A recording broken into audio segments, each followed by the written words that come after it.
I'm not going to lie, guys. It's clear I don't know anybody. It's like there are people walking through CPAC, and my producer here, Sarah's like, oh, so-and-so. And one of my friends like, oh, so-and-so. And I'm like, I don't know what's happening. Hi, how are you? All I know is she is blonde and she is wearing velour. She's wearing actual velvet. And not enough people do that. So thank you, whoever you are. Guys, Tony Katz, good to be with you. Show's called Tony Katz today. My name is Tony Katz. I'm a heck of a guy and a swell dancer and a fine looker. Getting ready for the show here at CPAC, the Conservative Political Action Conference. You can see my little name badge right there. We don't need that anymore. CPAC has been good because it's been great to see some people. CPAC has been good because it's always nice to get a kind of a reading. Remind me to tell you when this is all said and done, the stories of this side of it on the Radio Row side. I will share. I will share because I do that. I do that very, very well. I have no idea who that is, producer Sarah. Okay, and is she? Oh, well, I don't need to know anymore because we're live streaming. No one heard that.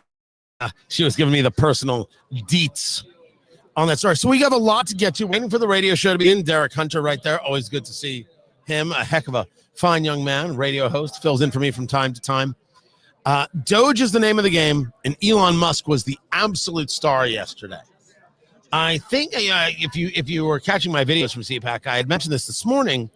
There's a lot of people who want to make hay out of that because he's overshadowing Trump, and Trump doesn't like to be overshadowed. Two things can be true at the same time. Trump does not like to be overshadowed, and I don't think it's true that he's overshadowing Trump. I don't think it's true in the slightest. Trump can move in many other directions. He can control the news story anytime he chooses. So I think that this is all a media manufacture as a way of creating, well, a story. And there's been a lot of those. There's been a lot of those kinds of stories coming out. And there's been some polling out about how Trump is losing to people and he's starting to lose his favor, and Americans want things done and things economically aren't moving fast enough. I think that is much more story than it is factual, but economics can burn if you don't lower people's prices. Meanwhile, we're going to start with the radio show. I'm glad you guys are here. Let's get to work.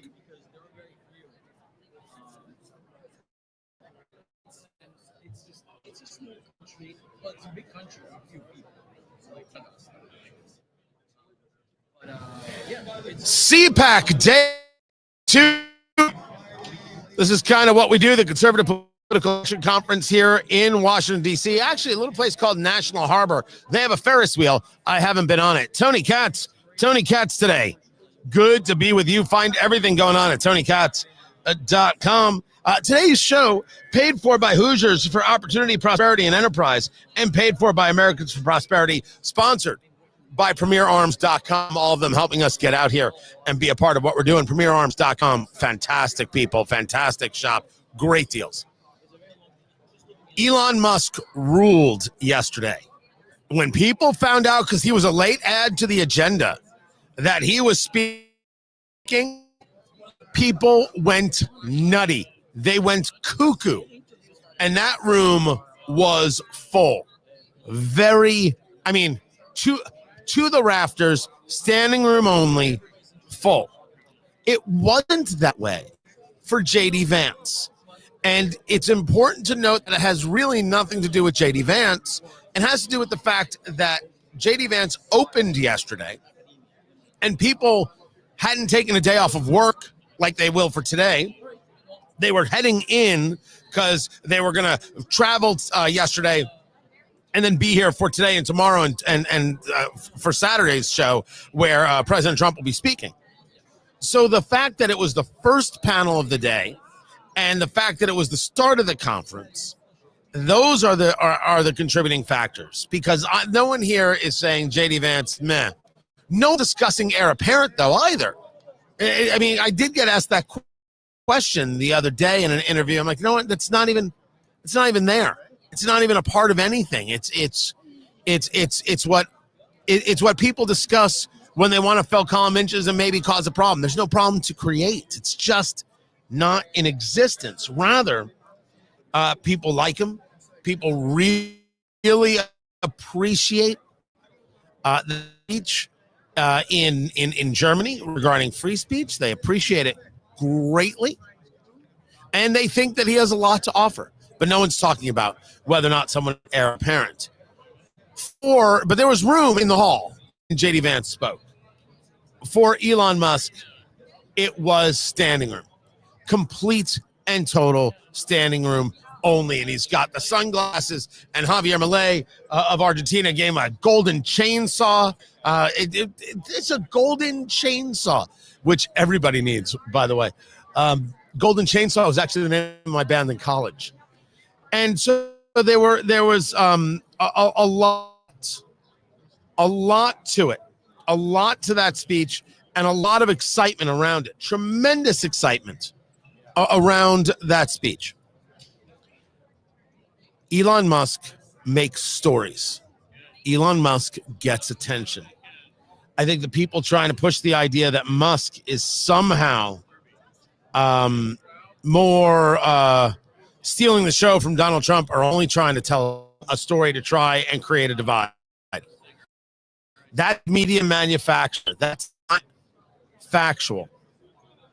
It's obvious to anybody who's paying attention that anytime Trump wants a story, Trump can have it. He can just have it. Now, I think he would have rather had the story that the U.S. beats Canada and the four nations face-off last night, Canada winning in overtime, which was too bad for our boys. He would have loved that because even Justin Trudeau said, you can't have our country and you can't have our game, right? He got to have the burn on Trump, right? It's going to happen. You live by the sword, bad things can happen. But Trump's still going to call him 51st state and governor, all the things that drive me personally crazy. Point is, Trump can have any story he wants anytime he wants it. He can dominate a news cycle anytime he chooses. And with that, once you have that knowledge, you realize, my gosh, media playbooks do work because people will go for it. Even with the knowledge, even understanding of how clearly ridiculous the mainstream media are. Clearly ridiculous. Understanding how much they lie. How much fraud is absolutely present at all times. It could still happen. It's that easy. It's this. I was discussing this yesterday. Who is the author? It's Michener. I think it's James Michener. I always forget. It drives me nuts. You can read a story in a newspaper, and you're an expert, let's say, in subject X, and the article is about subject X. And you read this article, and you're like, well, this is ridiculous. This is a total lie. They got this wrong. They got that wrong. They got the other thing wrong. They got your mother wrong. They got so many parts of the story wrong. Oh, gosh, this article is ridiculous. Pay no attention to it. And then you go about reading another article in the newspaper. You're like, wow, that's fascinating. Why do we do that? How in the world do we do that? That you can create a situation by which you can look at one story and know that it is completely false, and you read the story right next to it in a newspaper, and you'll believe it. You'll buy it. There's this thing in us that wants to believe what it is we're hearing. Just nothing to believe. There's no proof of this one. This is media desired. Could it eventually happen? It could. But this crowd isn't even paying attention to those things. I think others are. They want to hear what Musk has to say. They want to hear about the cuts. And then they want to hear about what Trump has to say. And they want to hear about the cuts and foreign policy and national security and all the rest. All the rest. Got a lot to get to, a lot to cover from CPAC here, the Conservative Political Action Conference. And the stories out of Israel about the bodies returned, I'll get to that as well. And Mike Lee, the senator from Utah, pulling a Tony Katz when talking about the United Nations. That story is coming up. I'm Tony Katz. This is Tony Katz Today.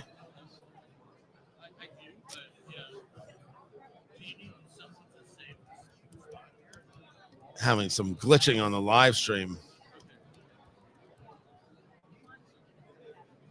I do not know why. I've got full bars here, and I've got a solid connection there. No, you're fine. Yeah, I don't know why that is. I don't know why that is, guys. All right, I'm going to stop streaming to the Facebook page. I don't care. And just make sure I post the link to the YouTube page on Facebook instead of putting it up, you know. And we're only getting it to Tony Katz, right?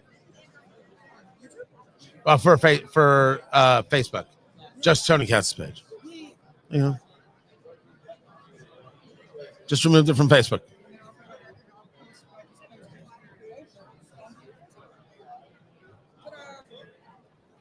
Potato.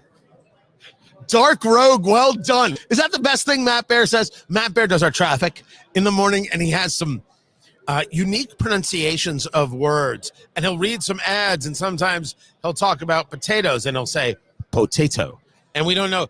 I have no idea why he does that, but it's exactly what potato. It's so great. Not potato. Not potato. Potato. No, he's not the Christopher Walken. But I would like to see if he could do an impression. Potatoes. Wow. Who knew? Who knew? No, you see, producer Landon's doing a walk-in, but his walk-in sounds like Jerry Seinfeld.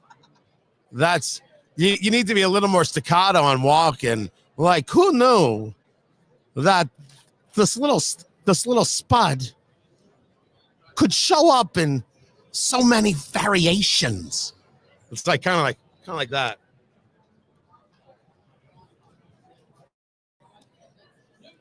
Anyway, CPAC is filling up. This guy's recording in front of us. This lady's topless. She's not. She's not. You're right. That's what I do. Trained professional right there. People are waving. Yes, absolutely.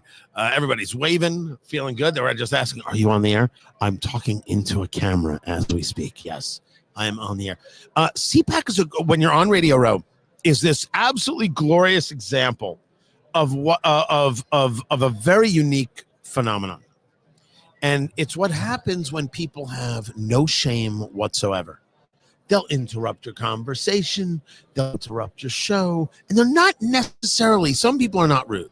Some people totally are. They want to talk about what they want to talk about, and then they're demanding interviews. It's a very odd thing that takes place here. It's always been the worst part of being here, is that there's a real lack of respect that takes place in trying to get things done and get things accomplished. And you understand them, that they're trying to get their guest on, they're trying to talk about their thing, and you know they want a place to do it. But it's just the way it gets gone about. That's just one of many, many stories. So I do have a bunch to get to. And we have some guests coming. Erica Donalds is going to be with us, the wife of Congressman Byron Donalds, just got the endorsement for governor, by the by. Got to have a whole bunch to get to about oil and gas and energy, which I want to start getting into, because if we're going to talk about energy sufficiency, energy dominance, as President Trump does, what exactly does it mean? When do we start seeing a result? Is this a regulatory conversation, or is this an exploration conversation? And we'll get into all of that. So keep it right here. We're back to the radio show.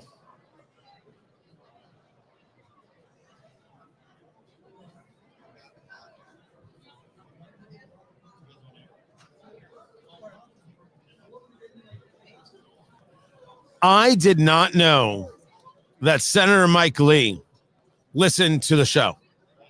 I was unaware that the senator from Utah listens to the show. He's a huge fan. He says, that Tony Katz, damn, I wish I was him. Wish I had the hair and everything. I remember Mike Lee when he had hair.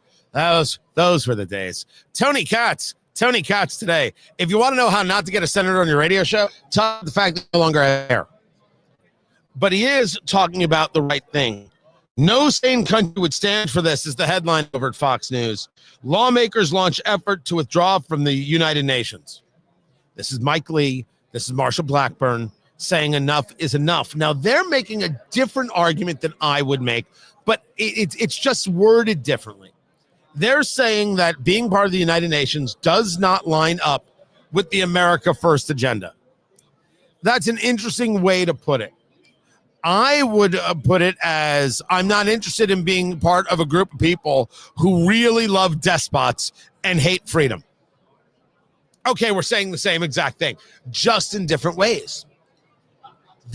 In the same way that people react to DOGE and to this idea of cuts and the idea of removing waste and removing bloat, and it's too fast and it's unprecedented, and he's using a chainsaw when he needs to use a scalpel. Oh, I've heard that one a lot. And it's just he's cutting people that we desperately need.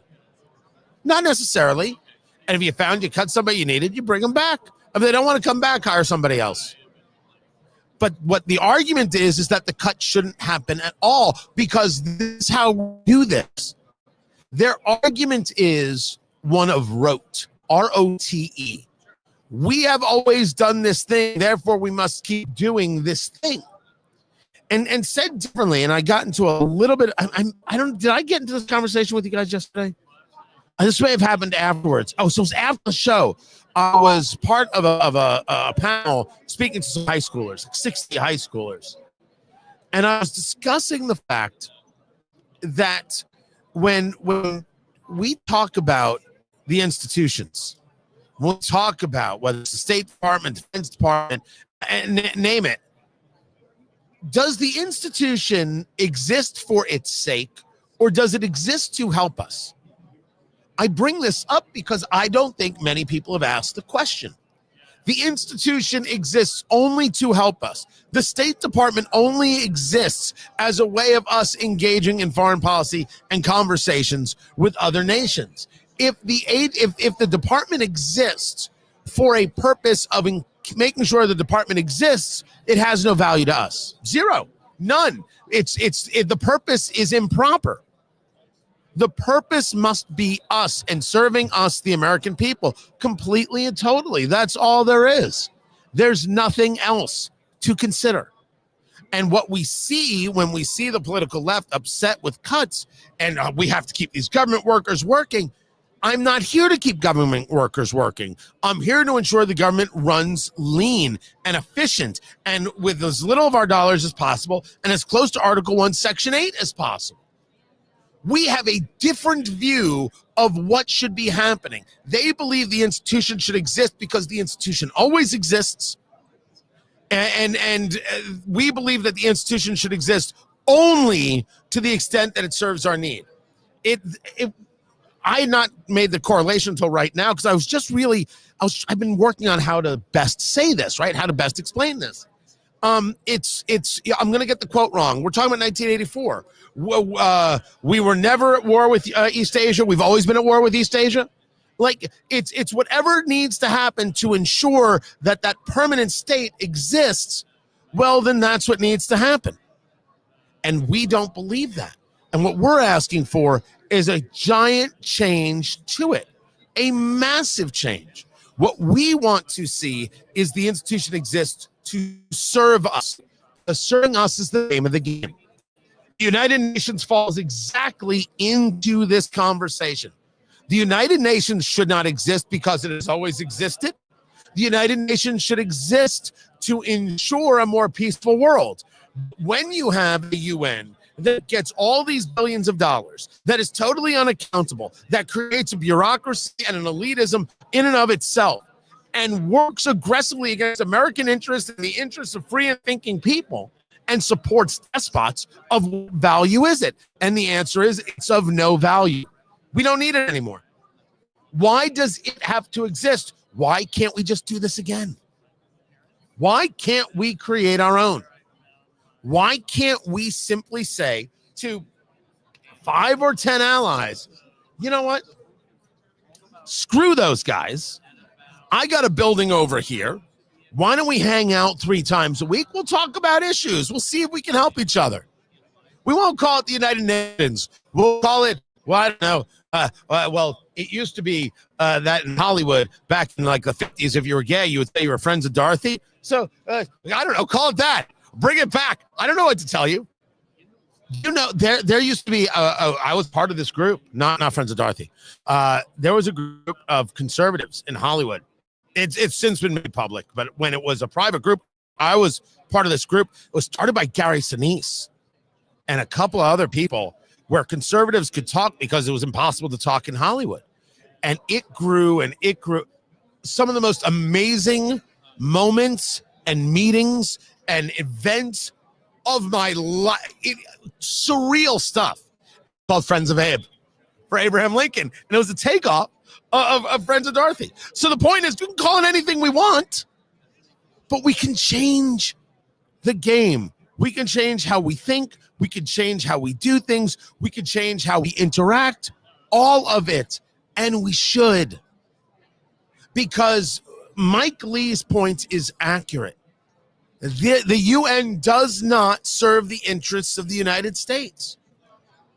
And the same thing is true of the institution. If the institution, whether it's state or defense or anything else, we could say USAID, the Agency for International Development, if it doesn't serve the interests of the American people, but rather serves the interest of the agency, that's valueless. Now, what I would like to see you do, if you don't mind, if you're cool with it, I want you to take that conversation into the world. I would like for you to take that idea out into the world, go see the people, tell me what they think. What's the response you get? Should the institution exist because it has always existed, or should the institution exist because it fulfills a role that we, the people, benefit from? See what they say. See how they answer it. And from that, you get an understanding of what people are willing to do. It's John Eastman right there. I'm like, was that actually John Eastman? Lawyer John Eastman just walked right by. Worked on Trump impeachment. Got into a lot of legal trouble. CPAC is an amazing spot. Just walk by. I would love to hear that. I would love to know how people respond to that argument. I'd like to know if you get a reaction from it. And removing oneself from the United Nations does not mean that you can't start again. What the political left will tell you is nobody would join with the United States. They all hate us.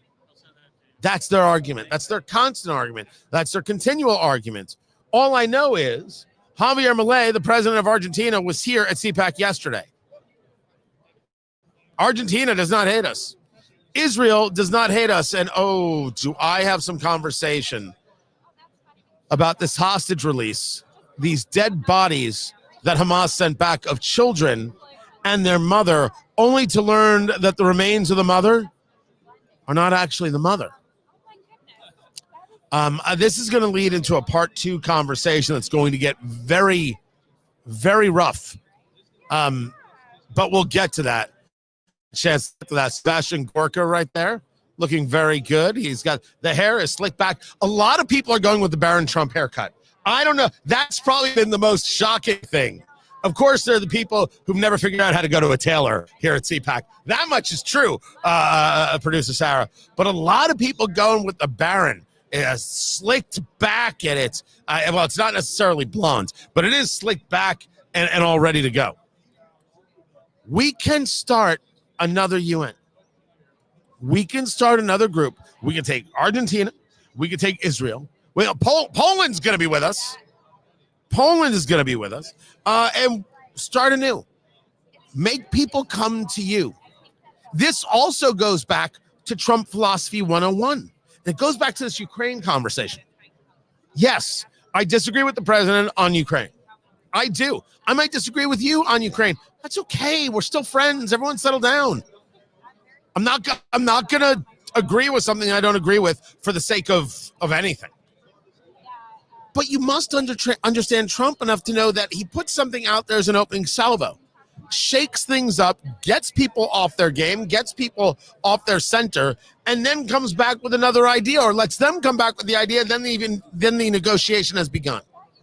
So with Ukraine, this idea of, well, they got to pay us back with mineral rights. That was Secretary of State Marco Rubio saying that.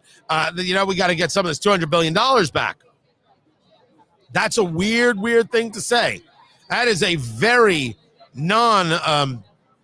standard American point of view.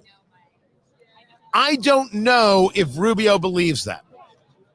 I don't know if Trump believes that. But possibly it is the thing that you say in order to see what deal can be made as you're negotiating the peace. That could be it. Now, the other part of this is, should Trump be negotiating peace without Ukraine? Trump's argument to Ukraine was, well, you've had 3 years. You could have done this. You didn't do it. Now we're going to do it. Too many people are dying. That it would seem to me to be an anti-Trump conversation, and it would be Trump being an interventionist if he's negotiating a peace without Ukraine at the table and saying you're going to do this. That's an issue. I think to negotiate a peace so you can get your money back is a different conversation. Right? Understand what it is that he's looking for here. I don't think you get a payback. I don't think that's the way it works. But when you have this thing that's been happening, the status quo that's been going on, and you want to change that to your advantage, to some other opportunity, well, these are interesting ways to do it, man. Why can't the UN be changed? Why can't you? And by the way, there could be arguments for why you can't, but this philosophy has worked for Trump over the years, and it's not changing anytime soon. This is Tony Katz today, live at CPAC, the Conservative Political Action Conference. All right, guys, we will be right back.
I know I'm looking at you, but I'm thinking of Rick Carson. So never mind. Your pictures are just fine.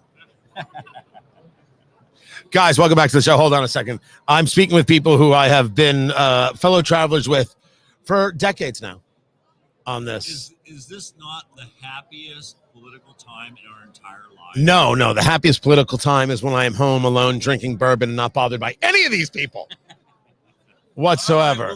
Yes, I'm getting back to the show. Yes, that is all it takes. It's been a pleasure. Good to see you. With you. By the way, are you still living out here? Yeah, I'm still working. Okay. I didn't know. And, I got to keep your list of your favorite bourbons.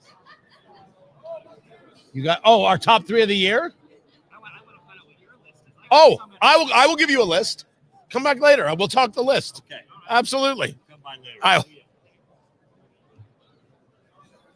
I hate when I do that. That was Rick, and I know Rick, and I've been seeing pictures of another Rick I know, and they look a lot alike, and I confuse them, and now I feel like a fool. Such a decent dude.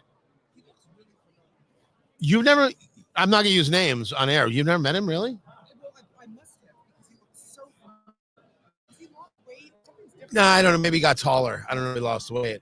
All I know is we're supposed to talk to the Parler people, and that's the time. That is the time. Ah, it's funny because it's funny. Sarah made it funny, guys, is what she did.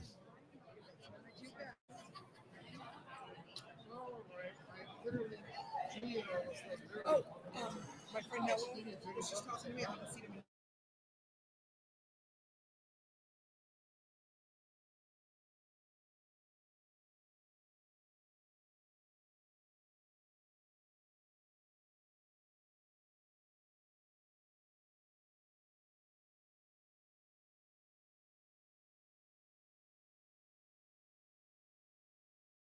I'll come back, guys.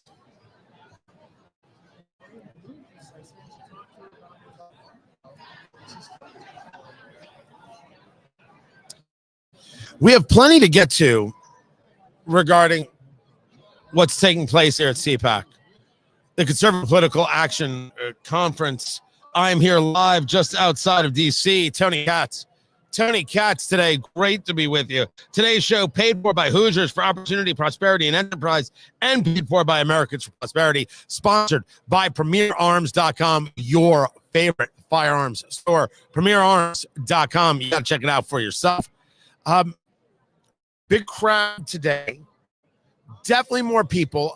Interestingly enough, not the younger people, which have been usually part of what CPAC brings. But you take a look at what Turning Point USA has done in attracting the younger people. They've made their decision.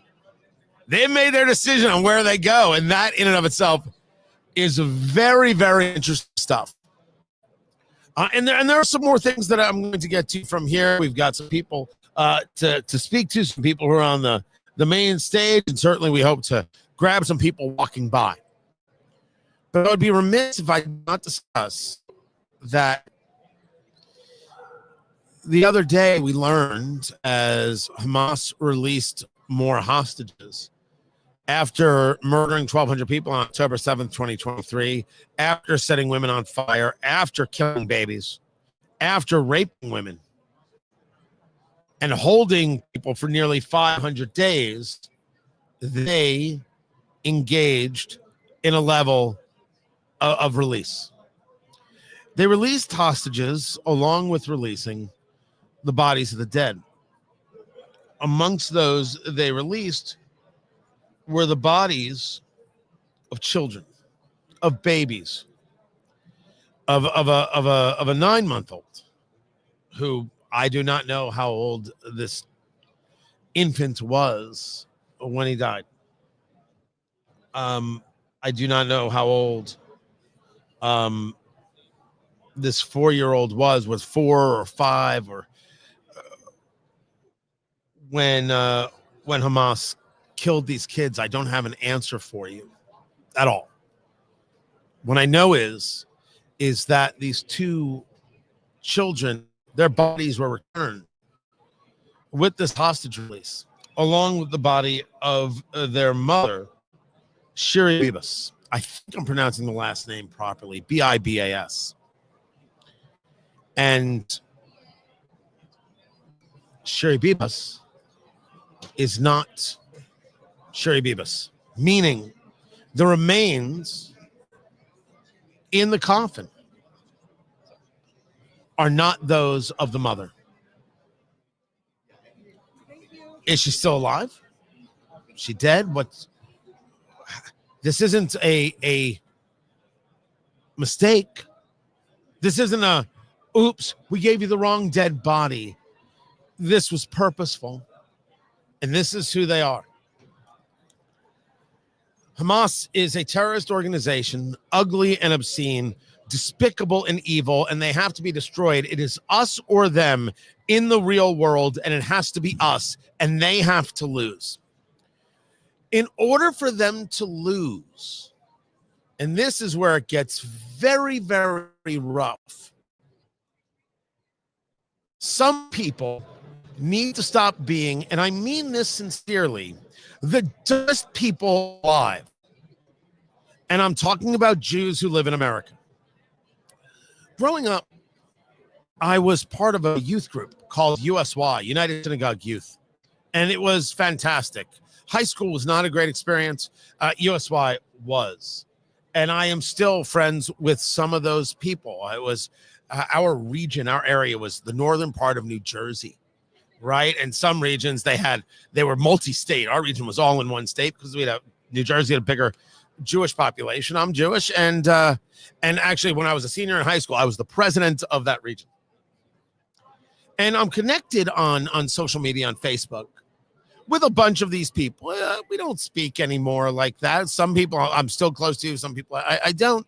But connected, keep up with little things, photos and stuff, and mostly, my gosh, they did not age well. There's a fair amount of that. Is that too much? Some of them just lovely. But I started seeing over the last couple days on my Facebook feed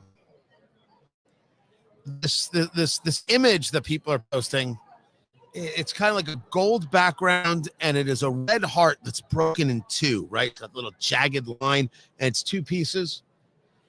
And it's about how their heart is broken. Their heart is broken over seeing these dead children and this mother not being returned and this evil from Hamas. And this is where it gets rough, because some of these people, they could be friends, and some of these people, they could be acquaintances, and some of these people, we just have this similarity in our Judaism. If you voted for Joe Biden, what is your heart broken about?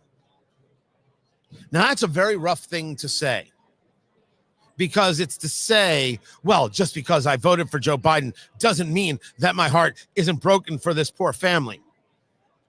Americans were taken hostage. Jews were taken hostage, held for 500 days, and you wanted to vote against the guy who wanted to do something about it. What exactly are you heartbroken about? You're not willing to fight. You're the same people who refuse to own a gun because you don't understand that Shabbat, Friday night, in your local synagogue, you're a soft target. Oh, you can't bring guns into the synagogue. If you can't bring guns into a synagogue, find a new synagogue or fire the damn rabbi, because you're in the wrong place. Your job is to protect yourself. Your job is to defend yourself. And your job against murderous terrorists is to kill the murderous terrorist. Which part of this do you not understand? Which part of this do you constantly fail? And you think putting a broken heart on social media matters? It doesn't matter. It's insulting. What have you done to protect yourself and to protect others? What have you possibly done to ensure your kids survive that possibility? And the answer is, I don't know, but it doesn't seem like much if you're posting broken hearts. Don't post broken hearts. Send a check to the IDF. Don't post broken hearts. Vote for people who are willing to support Israel. Don't send broken hearts. Buy a gun, buy ammo, and make sure you're at your synagogue ready to go, because if you're not doing us any favors. You're just the target, like these children killed by Hamas. You don't know this? You don't understand this? You don't see this? You're play acting. My people. You are play acting. Look at my broken heart. Look how virtuous I am. I don't need you to be virtuous. I need you to shoot back at the son of a you-know-what. I need you to live. I need your kids to live. Why am I more worried about your kids than you? Wait a second. Why am I more worried about your kids than you? I don't want to see your broken heart emojis. You look ridiculous. Where have you been for the past year to demand that Biden did something to get these people back, to get children back, to get Americans back? You were nowhere to be seen. Now, it's a broad brush. Maybe some of you were in a place to be seen. I was in a place to be seen. Now, I've got this show and other shows. I have more opportunities to be in places. But I don't want to see broken hearts. I want to see the donation you made to the IDF, the donation you made for wounded Israeli and American veterans. I want to see that. I want to see your voting record. I want to see what you really believed. I want to see what you really did in the face of danger. I want to know that you actually think never again means now. Or are you just somebody talking for the sake of talking? I've had enough of those in my life. Honestly, I can do with one less left-wing in my life. I need some people who are very willing to recognize the enemy and fight the enemy and know that the enemy needs to be destroyed, not reasoned with two-state solutions, but killed. We're through the looking glass. We're done. There's nothing else to talk about. You can't reason with terrorists. You can't work with terrorists. The same people that killed were the people who would drive into Gaza to pick those Palestinians up so they could go to work and make money. The mayor that they killed outside the Gaza envelope was the one trying to build a factory so the people of Gaza would have jobs. You want a reason?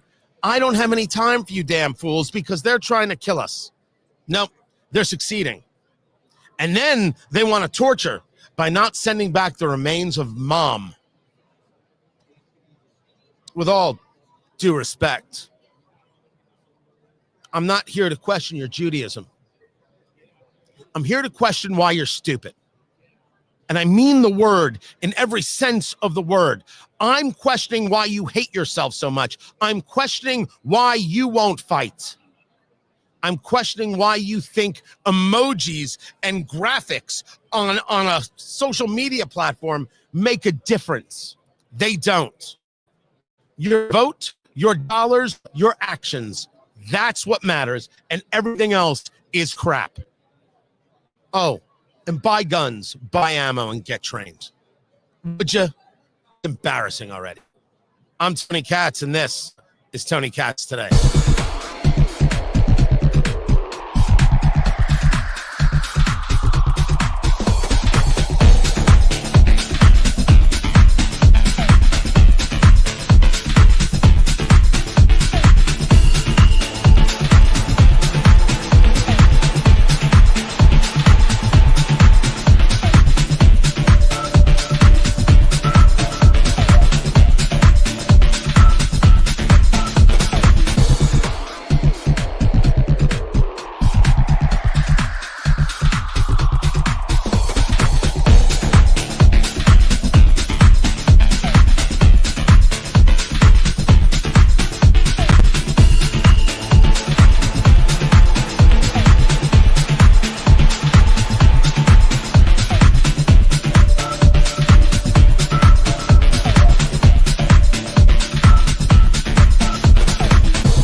In Memphis, we're on in St. Louis and Detroit on weekends, a couple other places. Let me just, it always turns off, which is not a problem.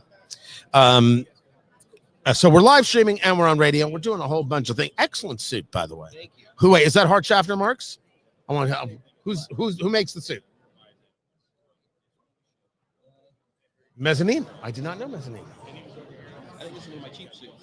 Right? I'm now taking guys asking, who are you wearing? I want to bring out the big guns on things on today's like today. I like the color. Yes. A little more of the electric blue is good. I matched the table. Yeah. All right. Let me say hello if you would, sir. 1, 2, 3. There it is. There it is right there. Look at that. Oh, I'm not going to lie, sir. I made you look amazing. Good. You Now, use filters. Great. Is it Willis or Williams? Willis. John Willis. Like what you talking about, Willis? That's helpful. That's helpful. How much time there, producer Landon? A minute 50. So everybody watching on the stream, hey, this is John Willis. Now, Parler was going to be the moment of defeating Twitter in the Jack Dorsey days because everybody told us, hey, if you want to compete with, if you want your own Twitter, make your own. And so Parler did, and then they said, well, you can't have that. And they had all of these groups, whether it be Apple or Google, say you can't play in our sandbox. So now Parler's making a comeback. They're here. They've got the booth and everything else. I'm hearing about creating content networks. Before we get to the radio show, so for the people watching the live stream, Parler's back, baby? Parler's been back. Yeah, we brought it back last spring. And the question is, if you were going to define it in 30 seconds or less, what is Parler today? Parler today is basically an alternative to big tech, no longer an alternative to Twitter, because now Parler has its own cloud, it has its own marketplace, it has its own content delivery network, it has its own wallet, and its own blockchain project. Oh, you're gonna wait. We are big. Are you gonna play in payments? Huh? Are you gonna play in payments? See what I did there? See, I know things about this stuff. All right, we're coming back to the radio show, and I'm curious about. We're gonna get into it right here. Stay right there, John Willis. Did I get the name right? Did I get it right? John Willis. Yep. See, it's Willis. For some reason. Yeah, so I'm one of the principals and the chief strategy officer of the company. So I've asked the right question. Mm-hmm. So you got to be getting into payments. You got to be getting into payments right there. I do not know what's going on here. There's a lot of hooting and hollering, guys, going on. We're just waiting for the radio show to come back, and then we'll have 5 minutes to be able to chat and just get a little bit more into the generalities of what you're looking for, what's happening, why people are using it. And it's still Parler.com? Parler.com. So I can download the app right now? Yep, and our new Play TV, which is our new YouTube TikTok app. We just launched our own video streaming platform because we're an actual technology company. So Parler is back, boo-boo. You may remember Parler. Parler was going to confront Twitter when Twitter was owned by Jack Dorsey.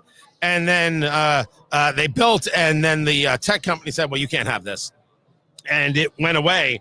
And now it's back. Tony Katz today. Good to be with you. John Willis joins us right now of Parler and Play TV. You were discussing during the break to our live streaming audience that you're going to be a little bit of the everything, right? You're going to be playing in the blockchain. You're going to be playing in communications. You've got Play TV, which is a video streaming platform, short form and long form. Is this about how the new world creates a network? Yeah, I mean, I think what's happened over the last 4 years, really over the last 8 years, we've seen the general public just not only get sick of legacy media, but really get sick of what big tech has become. And I think it's very ironic when you see the heads of all the major big tech firms at President Trump's inauguration.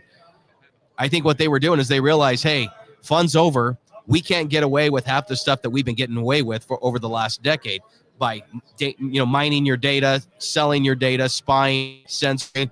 Those days are over, at least for the next 4 years. And so now they're saying, hey, we better play nice. And so with Parler, we were the original free speech platform. When Parler got shut down, my partners and I, when we had another company at the time, we took personal offense to what we witnessed happen, not only to Parler, but to President Trump. And not because we're conservative, but because we're Americans. And what happened there was not American. That is stuff that you would see happen in 1930s Germany or, in communist Russia or whatever. That's not stuff that's supposed to happen in the United States where 20 million people are silenced like that just because they have a different opinion. So we took personal offense to that. And so what we did is we decided to build an entire ecosystem, not just an alternative platform, but an ecosystem to say, you know what, Silicon Valley, we don't need you anymore. So we built our own cloud.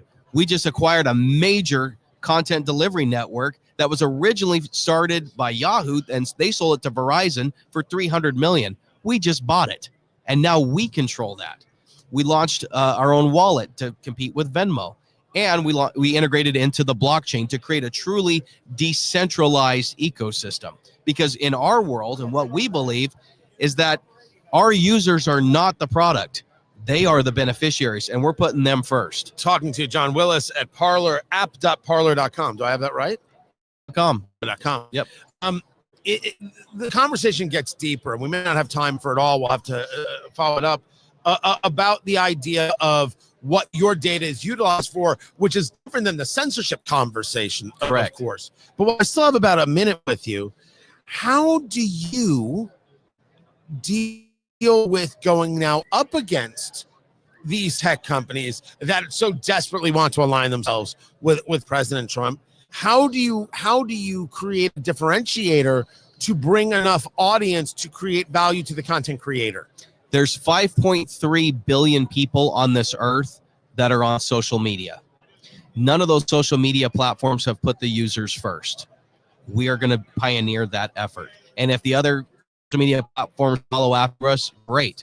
But with what we're trying to do is we are trying to make our users the beneficiaries of everything that we're doing. And so for us, even, we're going up against Truth and against Rumble and all that. That's fine. But at the end of the day, they're publicly traded companies that have to answer to the boards and the SEC and investors. We're private. We're decentralized. We don't have to do any of that stuff. And so for us, we control our own destiny, not the stock price. John Willis is his name. Parler.com. They're back, baby. I've got the whole thing right here that you've got all the good things going. We're going to check it out. We're going to make sure we're back on it and give it a go and see what we can create and build. John Willis, listen, all the best. We're going to speak again about this because Let's do it. Talking about people's data is a very interesting approach. Instead of the censorship conversation, it's the insidious stuff that even Facebook and the others are still doing to people. But another conversation for today. John Willis, Tony Katz, thank you. Parler.com. Appreciate it. Absolutely, man. Thanks for taking the time. Appreciate you being there. Happy to talk about it. Sarah will take care of it.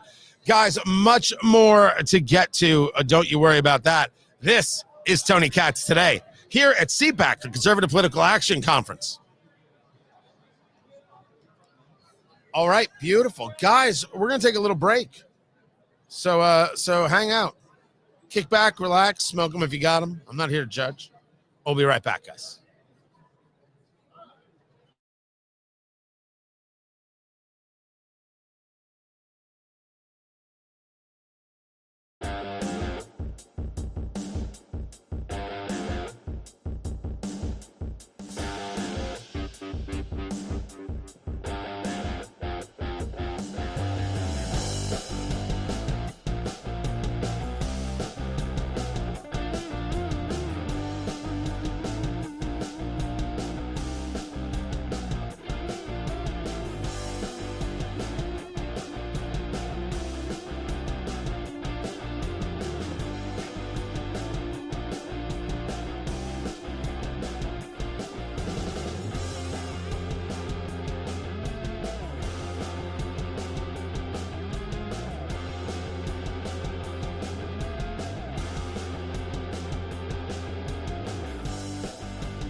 Guys, welcome back. Tony Katz. Tony Katz today. You got time, so we're live streaming and we've got radio. And of course, we are engaged in a level of telepathy with all creatures of the universe. I don't know. I just felt like going all sorts of green right there. A fair amount to get to. Erica Donalds is going to be with us in just a moment. Did you send that to me, sir? Okay, look at that. Stuff. It says stuff, and there's nothing there. Yeah, now another one's coming in. Okay. Be actually helpful to you. See, Sarah was going to send me stuff, and then did not. All right. Absolutely, send me segments, sir.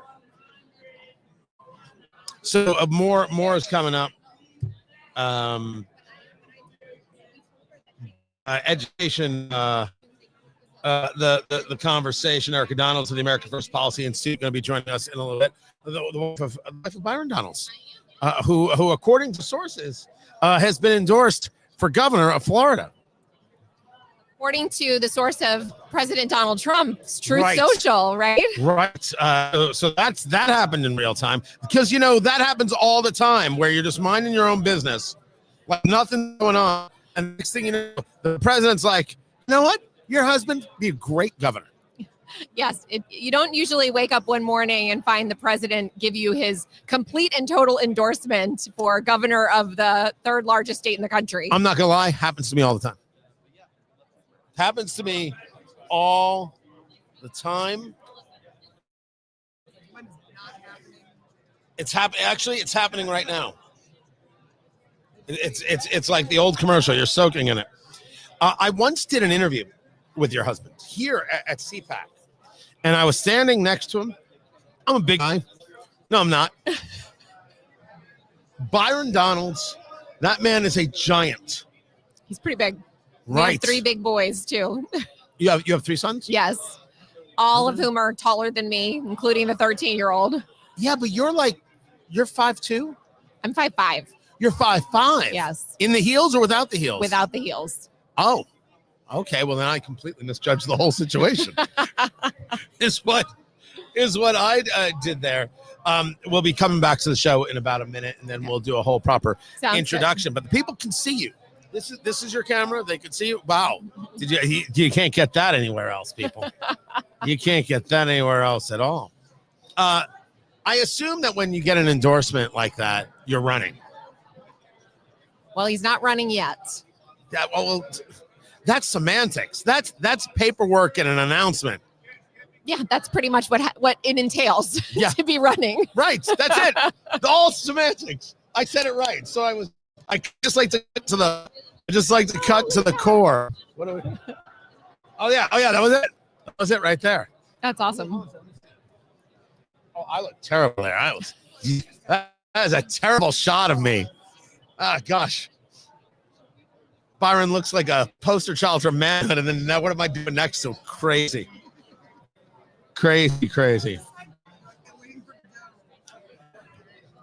Education is everything, or at least so we're told. If we listen to the people who tell us you can't do any cuts to the Department of Education, it has to be what it always was. We were discussing this earlier. These people who believe in enshrining the institutions for the sake of having the institutions that they've always had, not necessarily for what it is the institution was supposed to do. If we have a Department of Education, we're supposed to have an educated workforce. We're supposed to take these children and help them grow and understand. We don't do that. We don't educate. In many cases, we indoctrinate. And if we take a look at data year over year, we get failure. We don't get success. We don't get something to be proud of. We don't get something that we're able to say, look at us. Now, I must admit, when President Trump discusses education and says we're ranking 40th and look at Sweden and look at Norway, I don't want to compare myself to Sweden or Norway. I want to compare us to us and what it is we can accomplish and we can do. Tony Katz today. Great to be with you here at CPAC, Conservative Political Action Conference. Today's show paid for by Hoosiers for Opportunity, Prosperity, and Enterprise, and paid for by Americans for Prosperity, sponsored by PremierArms.com, your firearms dealer, PremierArms.com. Erica Donalds joins us right now. You can also see her on the live stream. Just any place you find Tony Katz, YouTube, and the Twittix at Tony Katz, you'll be able to see the show. Entrepreneur, works in education, the wife of Congressman Byron Donalds of Florida, who just got endorsed by President Trump to be the governor of Florida. Small thing.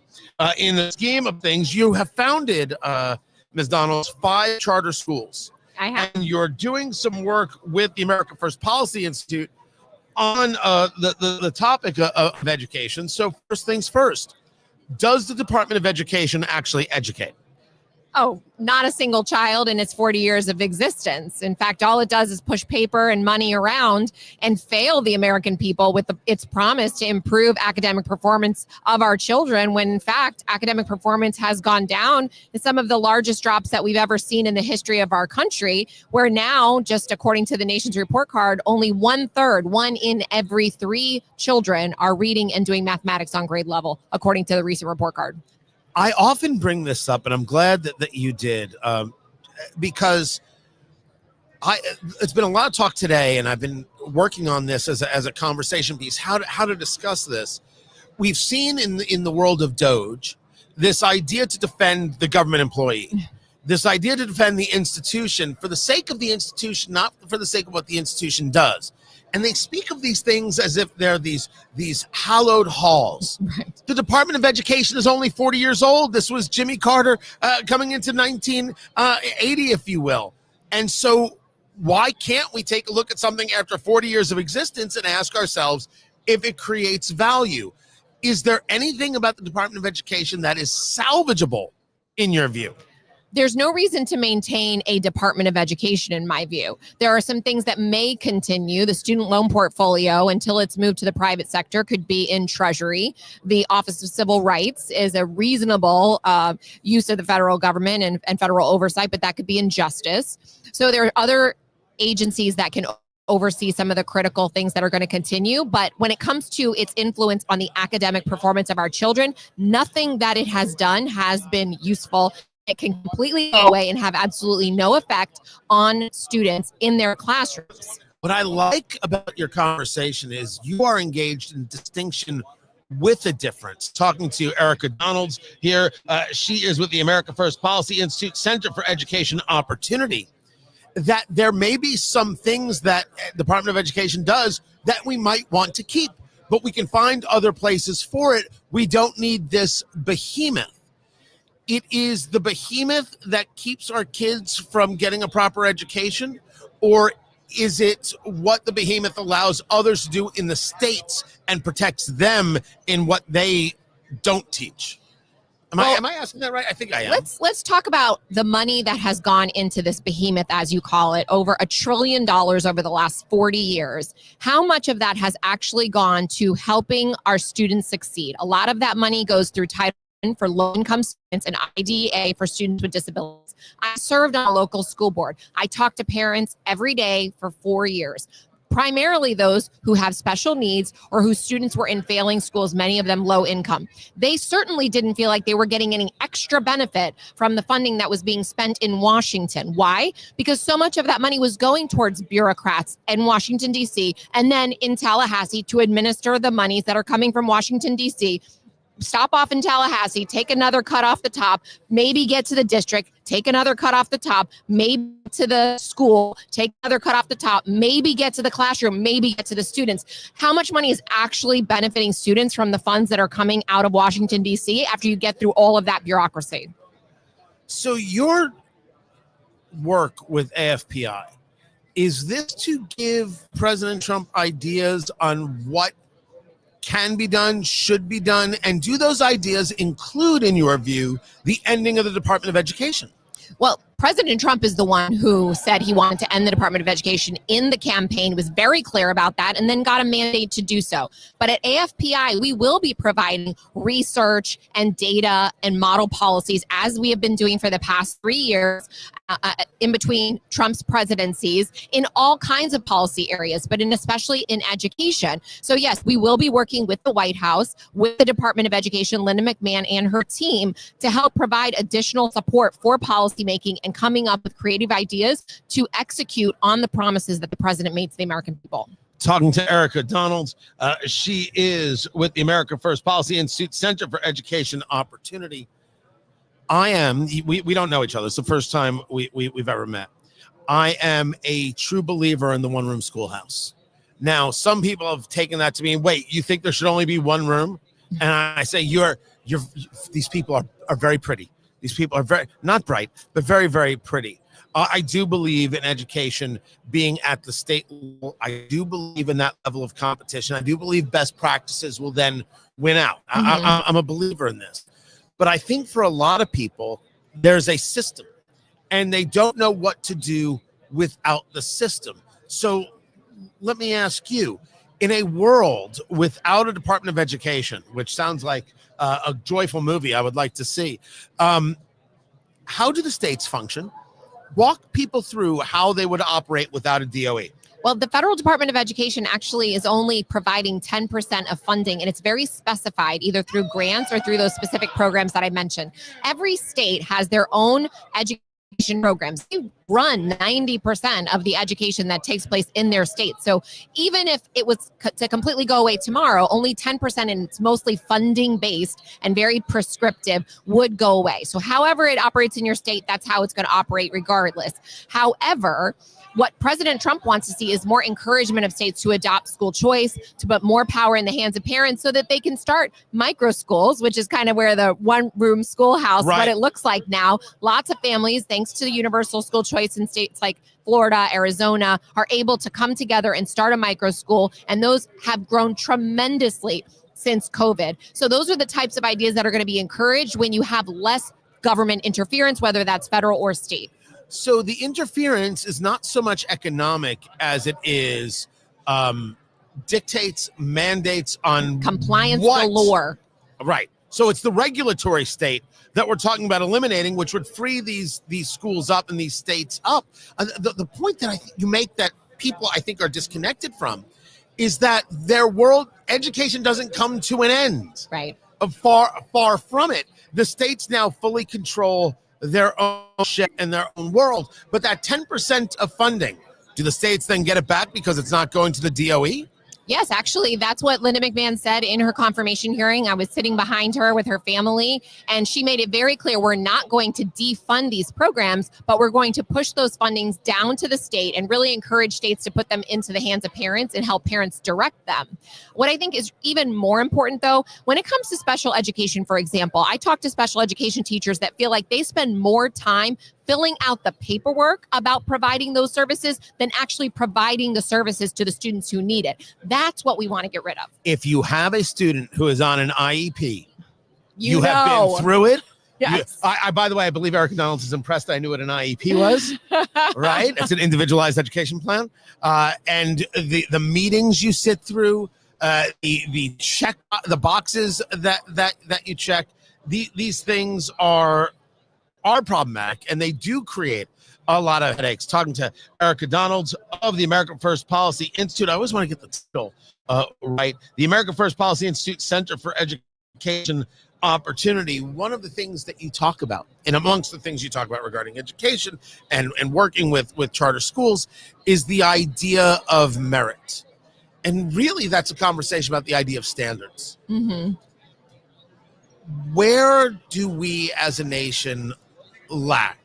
Is it in the idea that the union is more focused on ensuring that its participants get paid as opposed to educate? Or is it in our thinking that, well, we're America, everything we're doing is great and perfect and terrific, so our standards must be fine? Where's the issue? Well, certainly the unions are a major problem. They're more focused on making adults comfortable than helping kids succeed. They don't want us to hold adults accountable. They don't want us to provide merit pay or pay for teachers, to reward those who are doing a good job and get rid of the ones who are doing a bad job.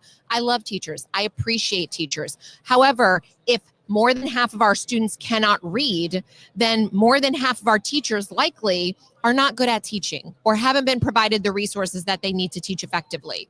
And parents deserve better. Students deserve better. We as Americans deserve better because our tax dollars are paying for this. So we not only have a crisis when it comes to the unions and their influence, we have a curriculum crisis. That has been a horrible movement in this country away from solid, proven, traditional curriculum. That has to come back, along with the quality of teaching and preparing teachers to actually teach kids how to read and do mathematics instead of teaching kids equity and CRT and diversity and all about their feelings. Parents don't want it. Done with it. They want the basics back in the classroom. Erica Donald, America First Policy Institute. I appreciate you taking the time to be with us, and I look forward to the semantics being taken care of an announcement of a run for governor. I mean, when the president is looking at your husband saying, you're the, hey, give him one of these, give him a little Quite point. an honor. Erica Donalds, thank you. I Thank appreciate you. Thanks it. for having me. More coming up. I'm Tony Katz. This is Tony Katz Today. Nice. Thank you so much. Yeah, once I get the video up, I'll send it over to Christine. An absolute pleasure. Thanks for coming.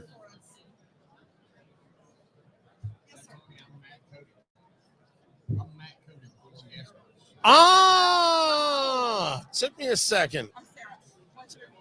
And we have Who- you at 1:30. 1:30. So this, yeah, so All right. just hang tight. It's going to end up being like 1:33 when we go live. Yeah, so just wanted to introduce Perfect. beforehand to say hi. No problem. Well, don't feel it just bad. created more trauma. We didn't remember the name. We didn't remember anything. But thank you. No, that's all right. Right on, sir. We'll see you in a few. Good man, right there. Yeah, she was very good. Yeah, she was great. She was very good. According to Libertarian Dragon, that was a great interview. I don't know. Is that who? Dwayne? That is Libertarian Dragon. I don't believe that's Dwayne. No. That is no way. Dwayne's been talking on the feed. I'm pretty sure that's Dwayne. Dwayne Lester? No. I don't know. He's going to answer. No, it's not. Well, hopefully, That is not possible. he'll let us know. I would laugh out loud because I had no idea. I had absolutely no idea. I saw something about it the other day on the feed. I assumed it was him. But there it is. Call LOL. Come on, Dwayne. Sarah Smith thinks it's you. All right. Reveal yourself.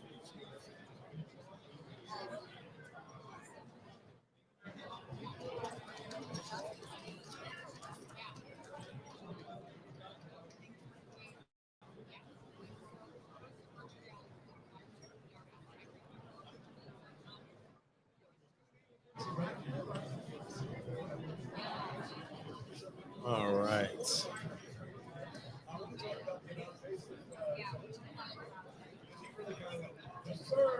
No, I don't think it is.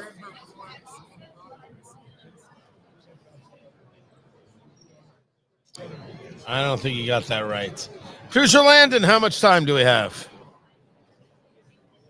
1:35. Back to the radio program. That sounds fantastic. I'm just going to get my stuff together.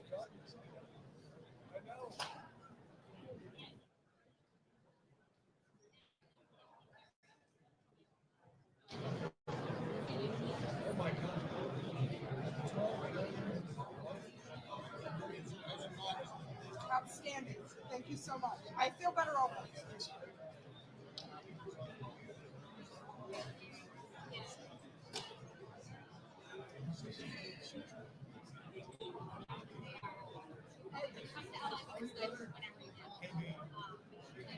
One minute. Oh, I'm looking for something, guys. I had it. There we are. That was weird. Sorry about that.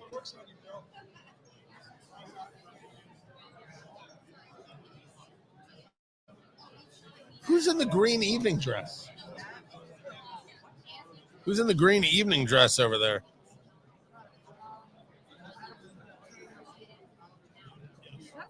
Is that an evening dress? I don't know. I called it an evening dress. What does it matter?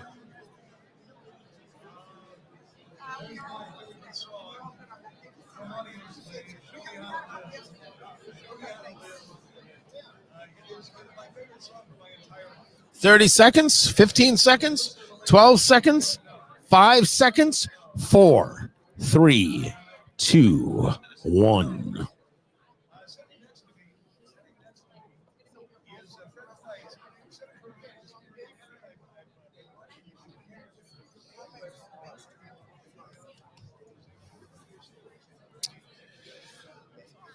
Breaking news at CPAC, the Conservative Political Action Conference.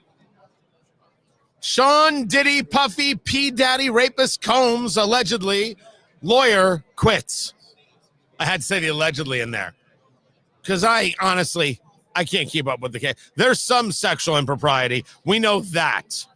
How about that? Is that better? That's better. Tony Katz. Tony Katz today. What's going on? The lawyer quit. Anthony Rico filed a motion to withdraw as one of the defense attorneys. The judge has to sign off on it. Under no circumstances can I continue to effectively serve as counsel for Sean Combs. It is respectfully but regrettably requested that the court grant the relief requested. I'm only curious, at all this time, what did the lawyer just see? So the allegations, and they're all allegations, Sean Combs is innocent until proven guilty. By the way, I'm the only person here at CPAC, the Conservative Political Action Conference, talking about Sean Combs. Guaranteed, nobody else but me. Innocent until proven guilty. First and foremost, I don't need any of the legal issues. I've said it clearly. I've said it without question. The allegations are ugly stuff. The allegations are rough stuff. The allegations of not just sexual impropriety, of sex trafficking, of forced prostitution, really, truly ugly. And the lawyers have been there every step of the way. And now you have a lawyer saying, quote, under no circumstances can I continue to effectively serve as counsel for Sean Combs.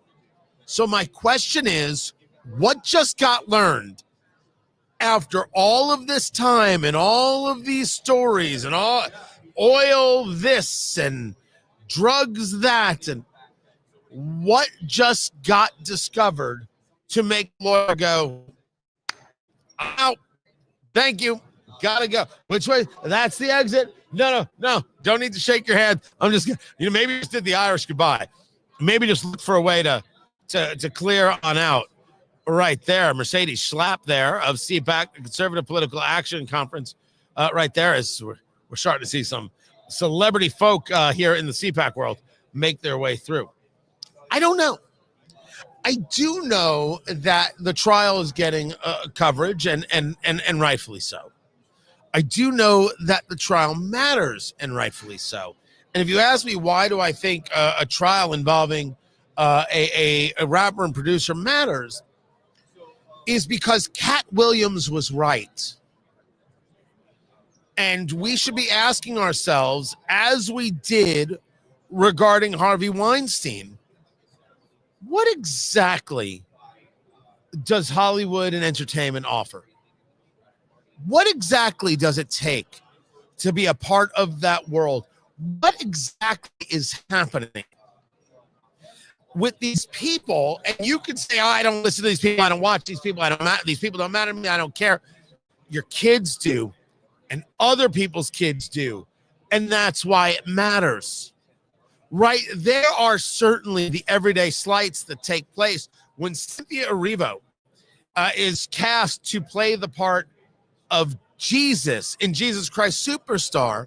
You can argue that it is insulting that this woman is hired to play the part of a man. It is insulting. It is wrong. It's an okay thing to say. And one can argue in society that the casting is purposeful. And it goes against, by the way, the casting, this is in a play, not in a film, of what we see in film, where if you don't have enough of this person, don't have enough of that person, you can't even be nominated for certain awards. And they are the ones who tell you that if you're going to cast the person who represents the person. If the character's black, you have to cast a black person. Character's gay, you have to cast a gay person. Jesus Christ, it's okay. You can cast a gay black woman to play Jesus. What a unique argument that gets to be made here. Some slights, some insults are allowed in Hollywood. That's clear and obvious. But Cat Williams' point is, how do these people create these careers? What does it take to be on the inside? And Cat Williams, the comic, certainly a successful guy, more successful than I know. Someone mentioned he's building a studio in Georgia. That was you, sir? He's building a studio in Georgia. Sarah, who runs all my social media, thinks I should build a studio in Indianapolis. Is convinced I should. That's what I should be doing. You're not wrong. No part of it is wrong. Just because I don't know how doesn't mean I can't. Right? I didn't know how to do radio, and I still keep showing up here. So everything is possible.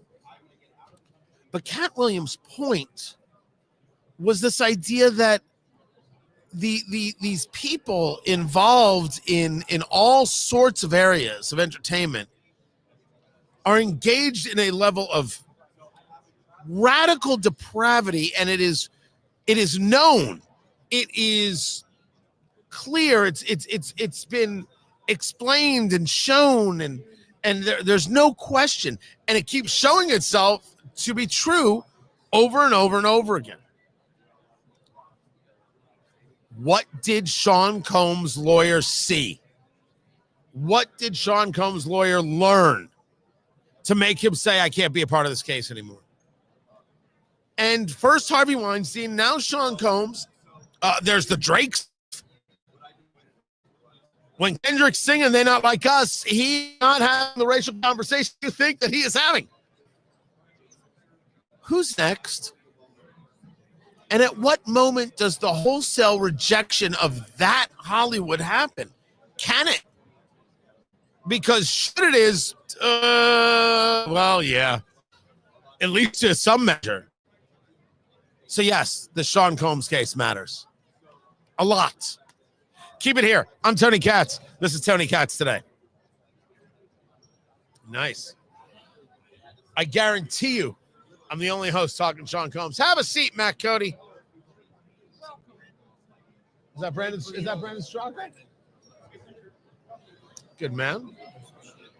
You just did some things. Yeah, we don't cuss on radio. Yeah.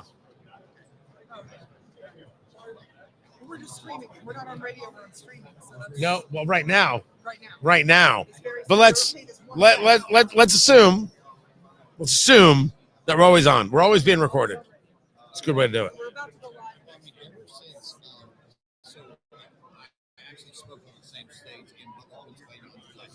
Right. Right. How old are you? Yeah, you've been monitored for 47 years.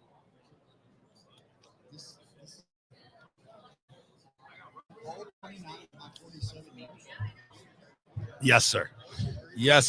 So Matt Cody's going to join us. We're talking a little bit of the Oil and Gas Workers Association. Hey, so Mike Pence's nephew reached out to me and said, hey, we'd love to do some fundraising for you. And I was like, nah. No. Do you know anything about him? I'm an Indiana guy. I know. Right. That's why I said that. Right. I know it's fashionable to be anti Mike Pence. Yes. I never have been. Never Okay. have been.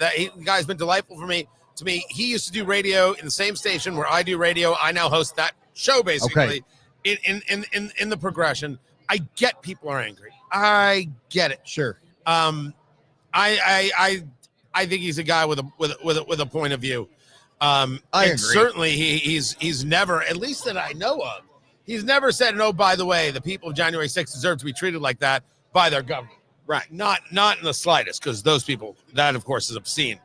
But I do want, you were there in Butler. It's a crazy story. But I also want to talk about what's going on with oil and gas. And yeah, actually lots of exciting news. Right. So that's part of it, because so much of what we're discussing involves very concepts of prosperity, and energy is a way to engage prosperity. That's it. Just I tried. You did better than well, I am You are the professional. I am a trained professional there. Look at that. That's Matt Cody right there. Now, I had to tell Matt no cursing on air. Matt just froze right there. He's just like, I don't know what to say now.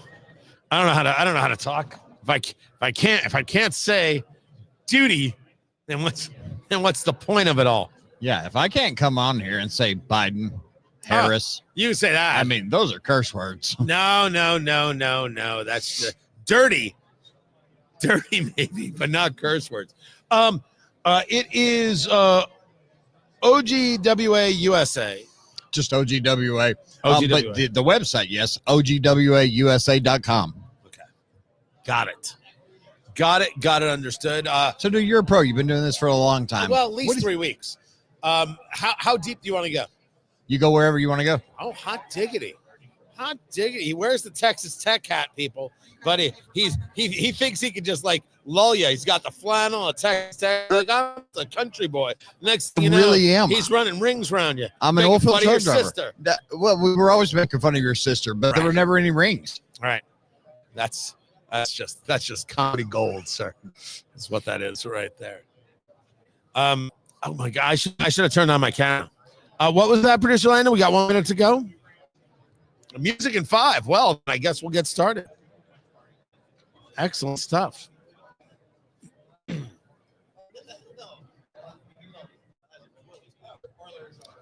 So, you're in the. We're about to get started. Hold on a second.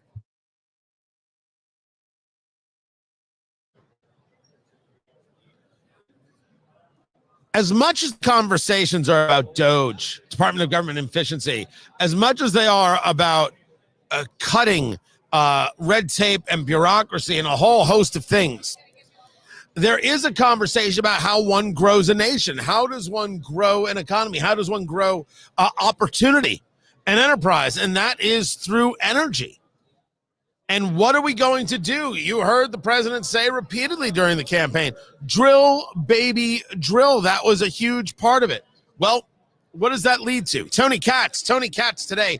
So good to be with you here at CPAC, Conservative Political Action Conference. Stephen Yates is going to be with us in a little bit. We're going to talk foreign policy with him. Today's show paid for by Hoosiers for prosperity and enterprise, and paid for by Americans for Prosperity, sponsored by PremierArms.com, your firearms store, PremierArms.com. Matt Cody joins me right now. That is Coday. He is from the Oil and Gas Workers Association. It's good to have you here. Hey, great to be on. Thanks for having us, Tony. Absolutely. Being a show that's focused on the Midwest, like we are, on in Indiana, on in Oklahoma, on KRMG, on in Memphis, Tennessee, on KWAM, in St. Louis, on News Talk St. Louis, there in Detroit on Superstation 990, in Peoria, Illinois. We pay attention to the energy conversation because in an odd way, we use more of it in a different way.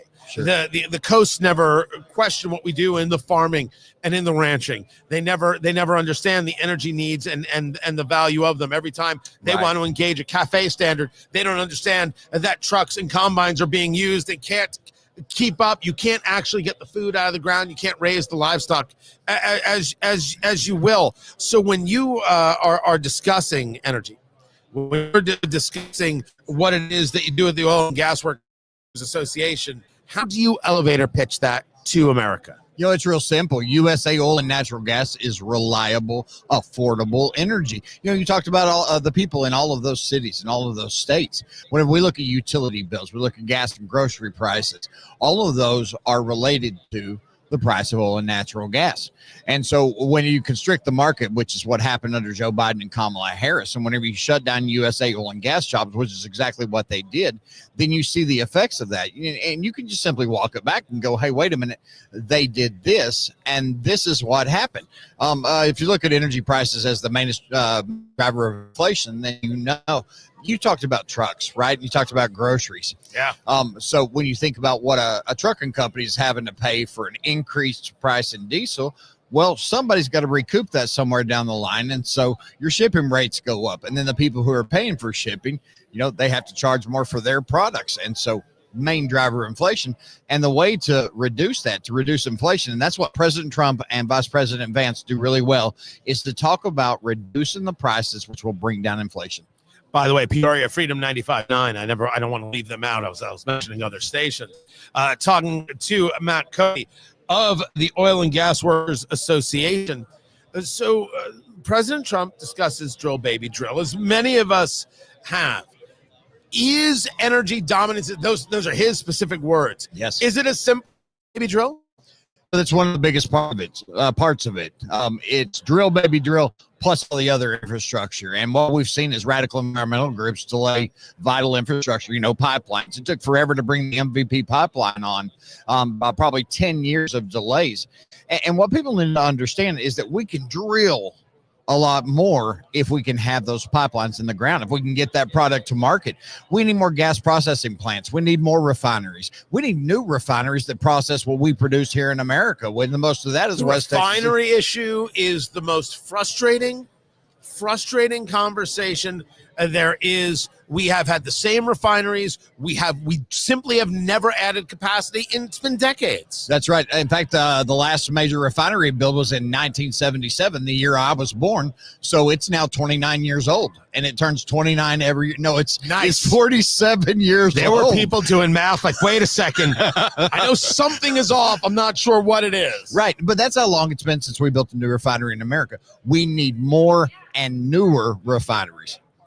Now, the refinery issue is about admitting that we are a nation dependent on oil. That's what the refinery issue states. When you talk about the environmental groups and others, never mind President Biden and that regime, stalling these things, limiting these things, it is about this environmental desire. Should Americans, should our future, our energy future, be oil and gas? Absolutely. Is there no room for nuclear or hydrogen or something else? There's absolutely room for any other energy source that can actually compete on a reliability and affordability scale. And obviously nuclear's got a big part in that. Unfortunately, wind and solar, actually not unfortunately. Let me start that sentence again. Wind and solar wouldn't exist without our taxpayer dollar subsidies. Agreed. And if you look at the 45Y credits from the Inflation Reduction Act, they're getting a 2.75 cent per kilowatt hour energy production credit. And so they're not paying anything. We've given them money to build it, and then we're giving them money to produce it. And what that does is reduce the reliability of our power grid. And most of these things are imported from Europe and China, so they're not actually creating American jobs. We were sold out to the Green New Scam under Joe Biden and Kamala Harris to the biggest extent ever. Fortunately, President Trump and Vice President Vance are reversing that. And Congress, of course, is full steam ahead on oil and natural gas. Where do we drill? If you're advising the president, where are we drilling tomorrow, Matt? More drilling in the Gulf of America. More drilling in Anmar, Alaska, which helps shore up the Alaska Permanent Fund, helps shore up our energy independence, and helps drive us towards energy dominance.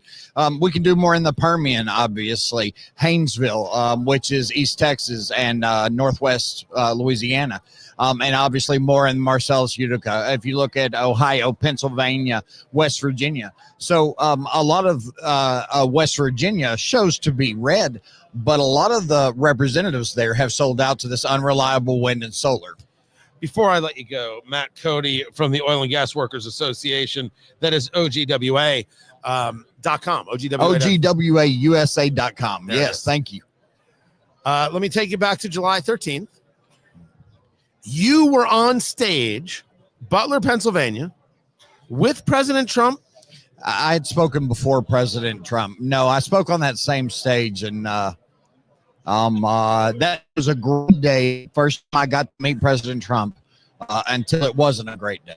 Right. And I my friend Rico Elmore actually climbed over the rail and went up to try to help save Corey Comparatori's life.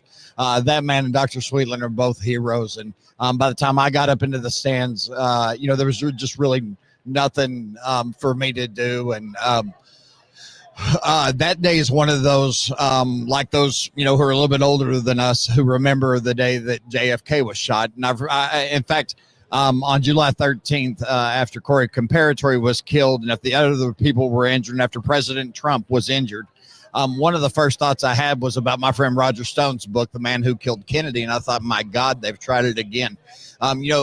No better illustration that President Trump has been under attack, that America has been under attack, that our oil and gas jobs and America's energy independence have been under attack than that day at Butler.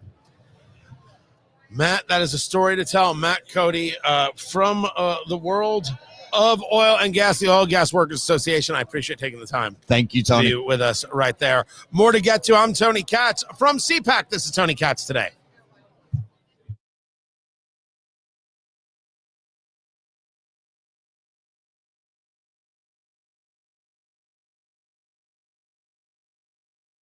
Look at you, Steve Yates.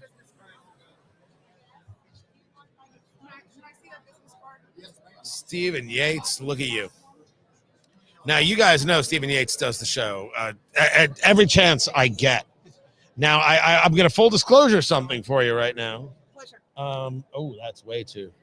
That's way too bright. There we go. Stephen Yates is the discovery of Dana Lash and the intellectual property of Dana Lash and Dana Lash Enterprises. And so, I mean, that's how I got introduced to him, because I would fill in for Dana back in the day and have Steve on. And so anytime I ask Steve on, it is always with the caveat, as long as it's not interrupting Dana. You are her property. That's a terrible way to say that. My gosh, it's gonna be emails. But that's it. So we're back in a couple minutes. I sent you a text and asked you to do me a favor. You asked earlier if I was hungry, and I said no. And now I'm like, I could nosh. Do you want the turkey again? Yes. What are you gonna have? I'm not gonna have any. Well, why not? I'm not hungry. I don't even understand what that means. How can you not be hungry? Because I ate a protein bar about 3 hours ago. You ate a protein bar 3 hours ago and you're not hungry? Yeah. I have a mint. I don't know what that. I don't even know what that's like. None of those were words. That makes sense at all. I'm sending an email, and yes, I will go right now. And if they have, do they have it up here, or do they have to go downstairs? They might have it. They have a little setup over there. All right. So I might not have to go too far. Yeah, I probably shouldn't drink anymore, so that'll be enough. I'll grab coffee later. What are you doing, Yates? Now, can I put you on a microphone? Okay. Look at him, Steve Yates, right there. My gosh, you're a handsome man. Claire from the Bald Edge. Okay, you were at America First Policy. Yeah.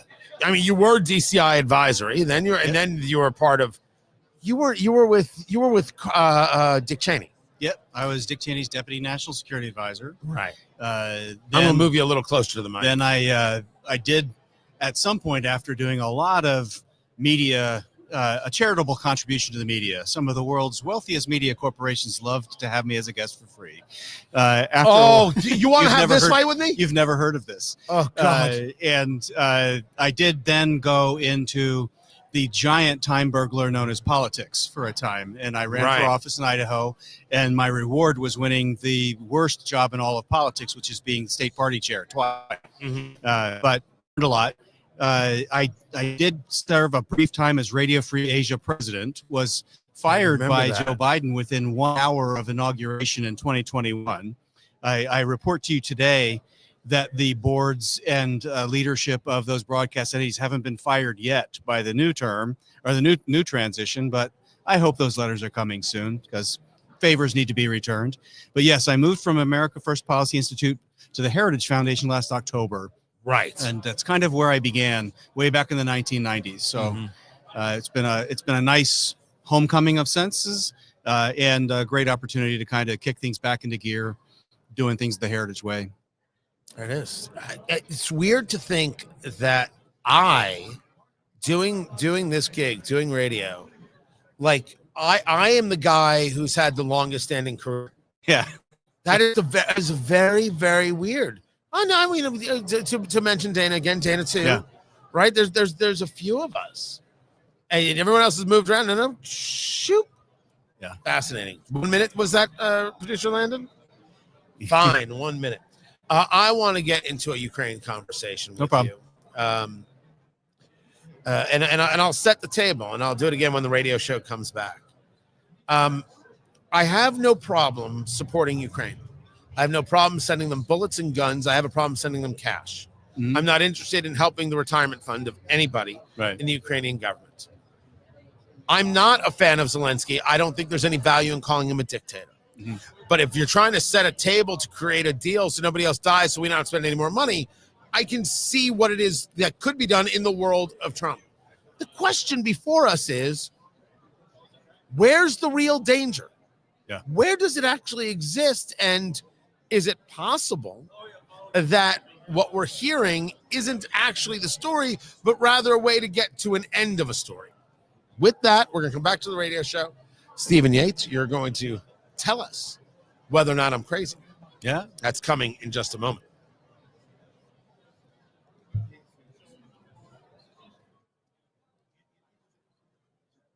While the story of DOGE is the big story, the cutting is certainly what people are talking about here at CPAC, the Conservative Political Action Conference.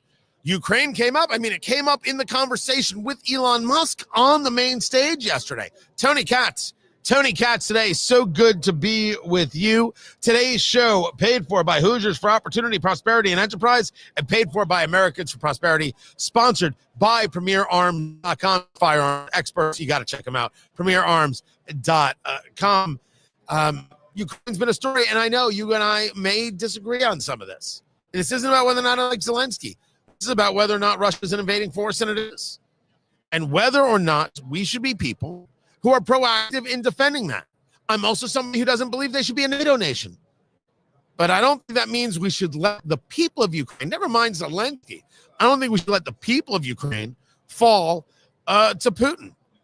So what's right and what's wrong in these policy prescriptions, and what it is we're hearing from President Trump, referring to Zelensky as a dictator, wanting to get paid back. We hear from the Secretary of State, Marco Rubio, that we need to get some of our money back that we spent. Stephen Yates joins us right now of the Heritage Foundation, formerly of the American First Policy Institute, DCI Advisory, has spent time studying world politics, worked as a deputy assistant for then Vice President Dick Cheney. It's good to have you here, sir.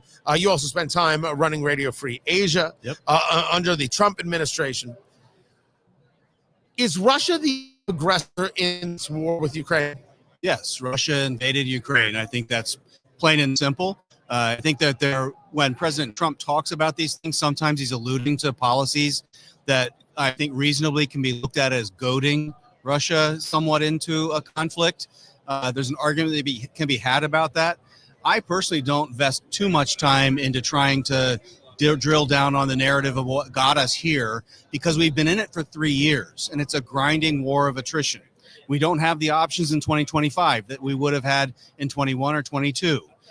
3 years of the Biden-Harris administration and, frankly, European policies have made our options less attractive at this point. And really, the issue, I think, first and foremost, accurately defined by President Trump, is stop the killing, figure out how to hold the peace. Part of that has to be, what can you do to get Russia to stop its advance? Because right now, it's a slow, grinding advance. There isn't an option right now to continue doing what the Biden administration did and what Western Europe has wanted that allows us to keep Ukraine free, to slow down the drawdown of capabilities and money. And I do think, just to button it up on the war of words, Zelensky needs Trump. You're under siege for 3 years, grinding away, and the Russians aren't stopping. You need Trump.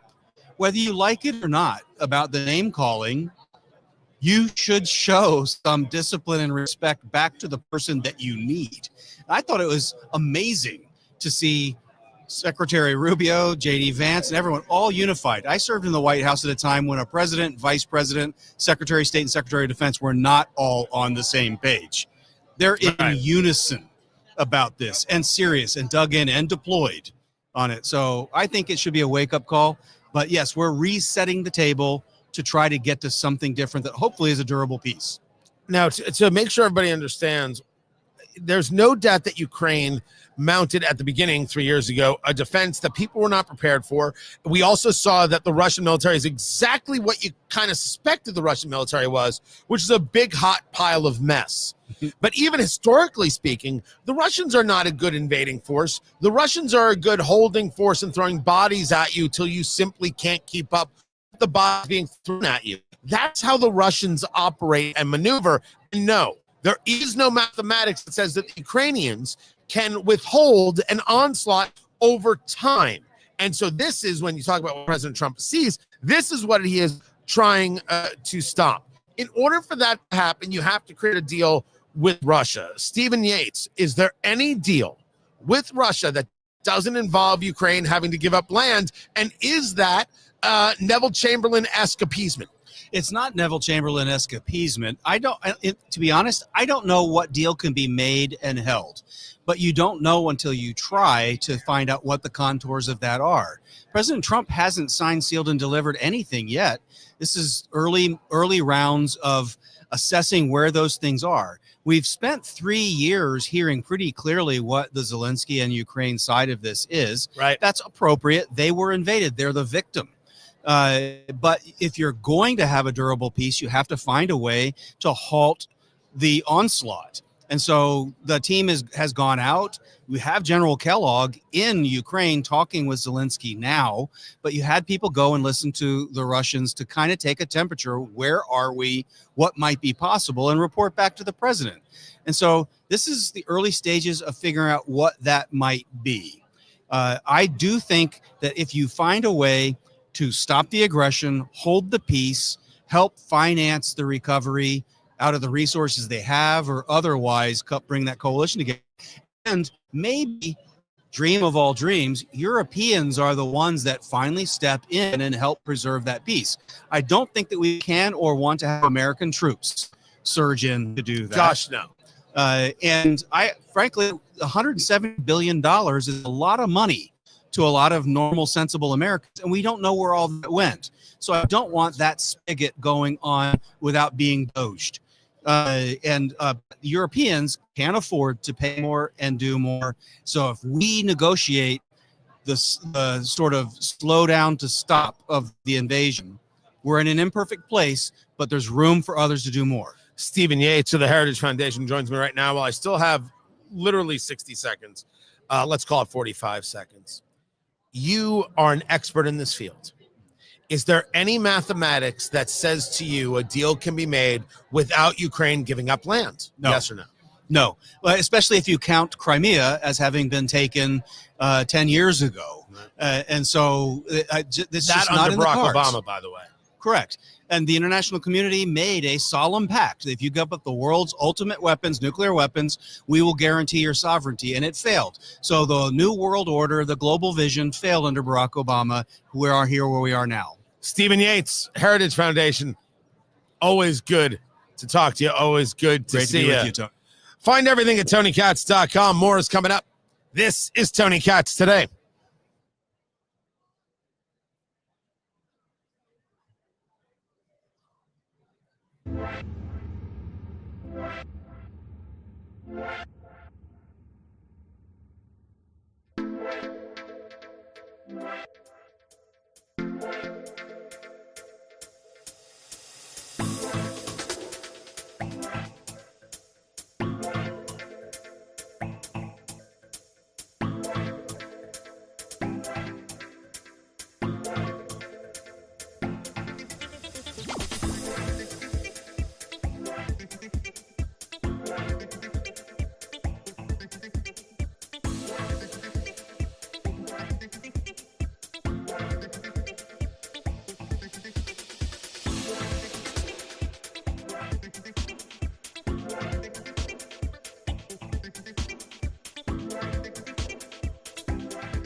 Guys, welcome back. See, that's really weird about the lighting.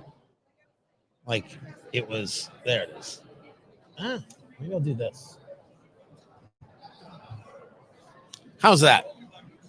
Better. It's a little washed, but it's helping. It's the way the sun is coming through.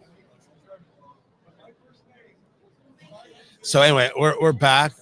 I'm working right now. The moral of the story, I mean, people just walk right up to you like, hey, how come you're not talking to me? I don't know how that works. I don't know how that happens. I don't know why that happens, but it does time and time and time again. People should not do those things. Walk up to you and interrupt you. And so I say very clearly, very curtly, as you just saw, I'm working. But why? What do I owe? You know, some level of courtesy that you didn't give? No. Some breaking news going on.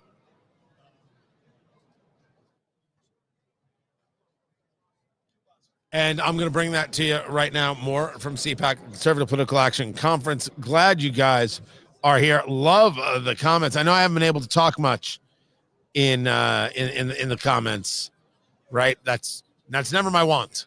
I look forward to getting back to the home studio and building out from there.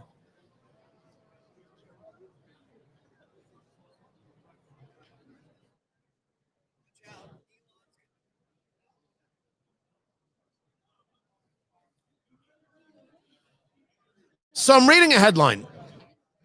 It's from Fox News. And the headline proves that there's a reason that DOGE has been the top conversation here. The cutting has been a key conversation. The spending issues has been top line. This is the headline from Fox News. Aubrey Spady reporting. Caesars Palace, Major League Baseball Stadium, an ice cream truck. DOGE reveals how schools spend billions in COVID relief funds.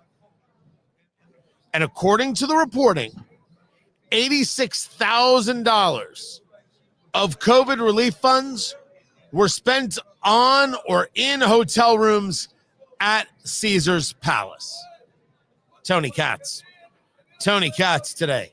Good to be with you here at CPAC, the Conservative Political Action Conference. Today's show paid for by Hoosiers for Opportunity, Prosperity, and Enterprise, and paid for by Americans for Prosperity, sponsored by Premier Arms, premierarms.com. Premierarms.com, your firearms specialists, fantastic people. You're going to love them. And it goes through the list.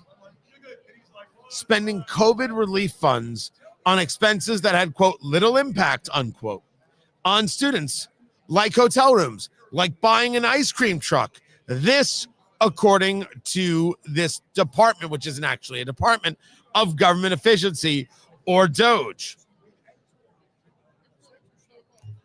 This is why cutting the waste, the fraud, and the abuse has been the top topic of conversation here at CPAC. I was discussing being with this group of students, high school students, and them and these teachers, lovely, all lovely, discussing that maybe it's too much and it's unprecedented and we're cutting with a chainsaw instead of a scalpel. And I made the point that, you think that Trump is moving too quickly, right? When you say he's cutting with a chainsaw and not a scalpel, he's not being precise enough and accurate enough. Not moving with enough precision. No, maybe the issue isn't that Trump's moving too fast. Maybe the issue is that the presidents who came before moved too slow. And the idea that this is not the president's purview, this is Congress, right? They're the power of the purse. Allocating the dollars versus spending the dollars is a great conversation. Because you're saying that a department cannot spend less. You are stating in a very de facto way that if a department can spend $9 instead of $10 to get the same result, that's unacceptable. They must spend the $10. That's a very weird way to live. It's a very weird way to act. It's a very odd way to think. What we want is to spend $9 and then we want our dollar back, which would bring you to, I don't have the audio on me and everything that we've done here. Jasmine Crockett, Representative Crockett. What was my line earlier on the morning show? Remember, you can't spell duh without Jasmine Crockett. I believe that was the terminology. Who was discussing, Trump saying we can, we're going to pay down debt with the savings, or maybe we'll give the money back to the people and get up to $5,000 back. And Jasmine Crockett said, I don't know what $5,000 is going to do for you. I don't know what's going to do for Jasmine Crockett. I know what it's going to do for the rest of America. 5Gs is 5Gs is 5Gs.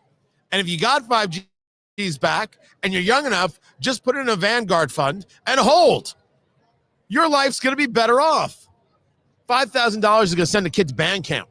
$5,000 is going to be braces. $5,000 is going to be a vacation.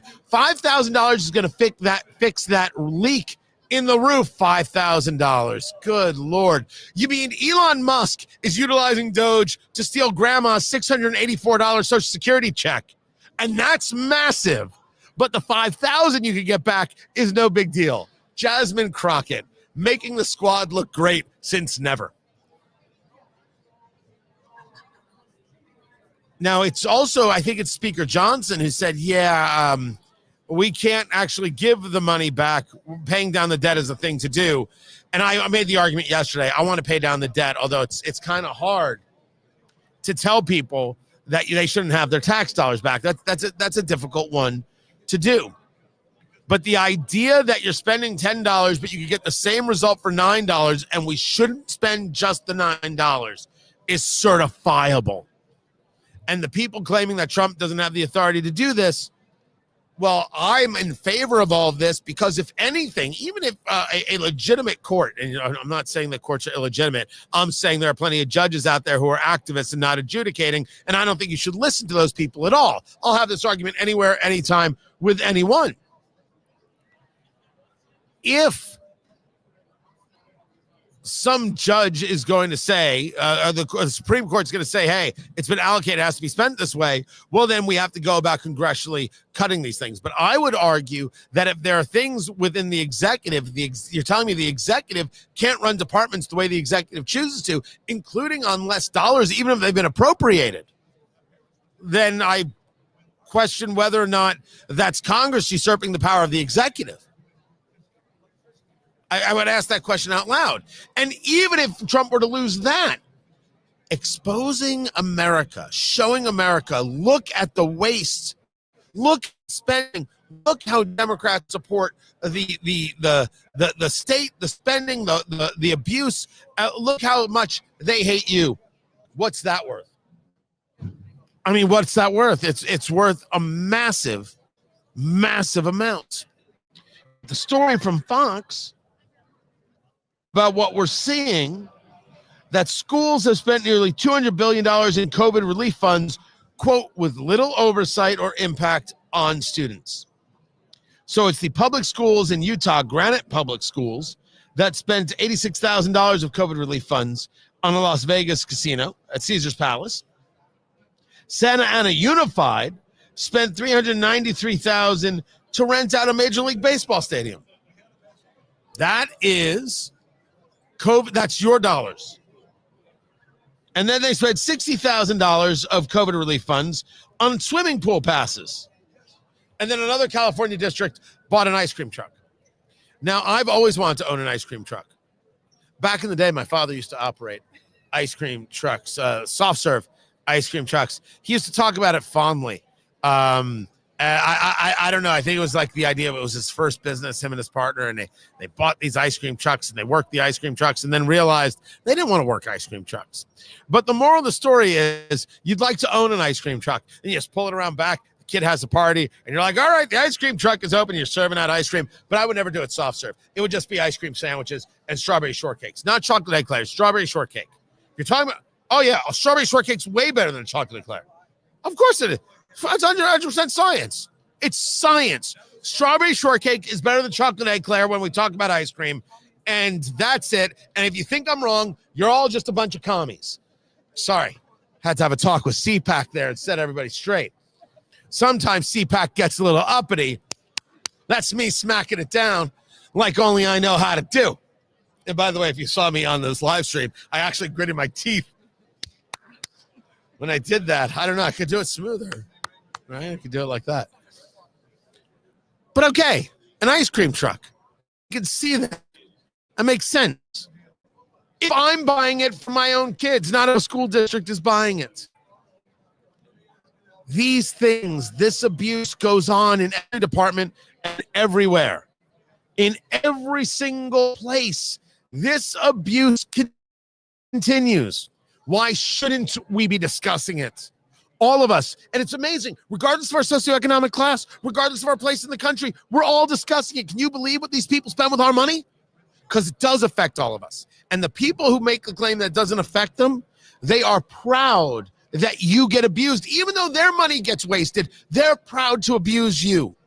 Which is a very, very messed up thing. Speaking of my father, one of the very few things that he said that always stuck with me. He said, sometimes in business, somebody's going to screw you over. You're going to get screwed over. Sometimes you can understand it. And I'm cleaning it up. My father used different words. And sometimes you can understand it, right? Because there's something in it for them. The guy who screws you over and there's nothing in it for him, that's the guy you got to be aware of. That guy's just crazy. That guy's dangerous. That's our federal government. That's the people who support the waste, the fraud, and the abuse. And that's why DOGE is a top topic here at the Conservative Political Action Conference. The Indiana Attorney General, Todd Rokita, just stopped by. I don't know what he's doing. He's slumming or something like that. We'll talk to him in a minute. Keep it here. I'm Tony Katz. This is Tony Katz Today.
Guys, welcome back. You'll forgive me. It was a little bit of lunch.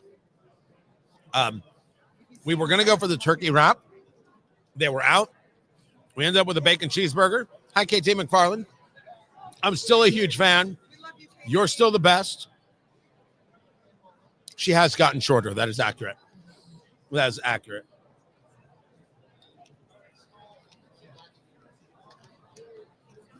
So, having a little snack right there. Sarah got the honey hot chicken. The honey hot chicken, which was the name of my first band in college. Oh, a tremendous number of bands.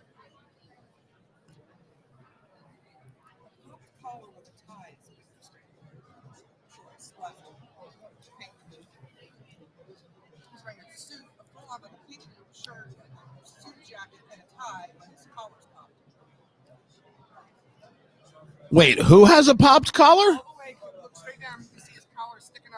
Look at that. That's a very risky business, Tom Cruise. Tony Katz today. Good to be with you here at CPAC, Conservative Political Action Conference. And it's always a fashion story here. And it used to be a fashion story about the 20-something girls who were here. Because, look, this is going, I'm about to enter the sexist realm. Yet I'm right. It used to be that what would happen is there were these 20-somethings, college age. They hadn't gotten a job on Capitol Hill yet. And they would run from meeting to meeting and event to event dressed as young Republicans.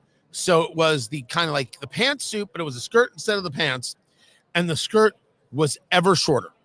And it was, you know, if you're a guy, you could be like, wow. You could be like, all right. And then there comes a moment you're like, what is happening here? It was always at that moment. It had catapulted to that moment. And there used to be stories that people would write about what is wrong with these girls. Why are they dressed like that? Oh, you're body shaming. It was surreal. It's like, no, this is super weird.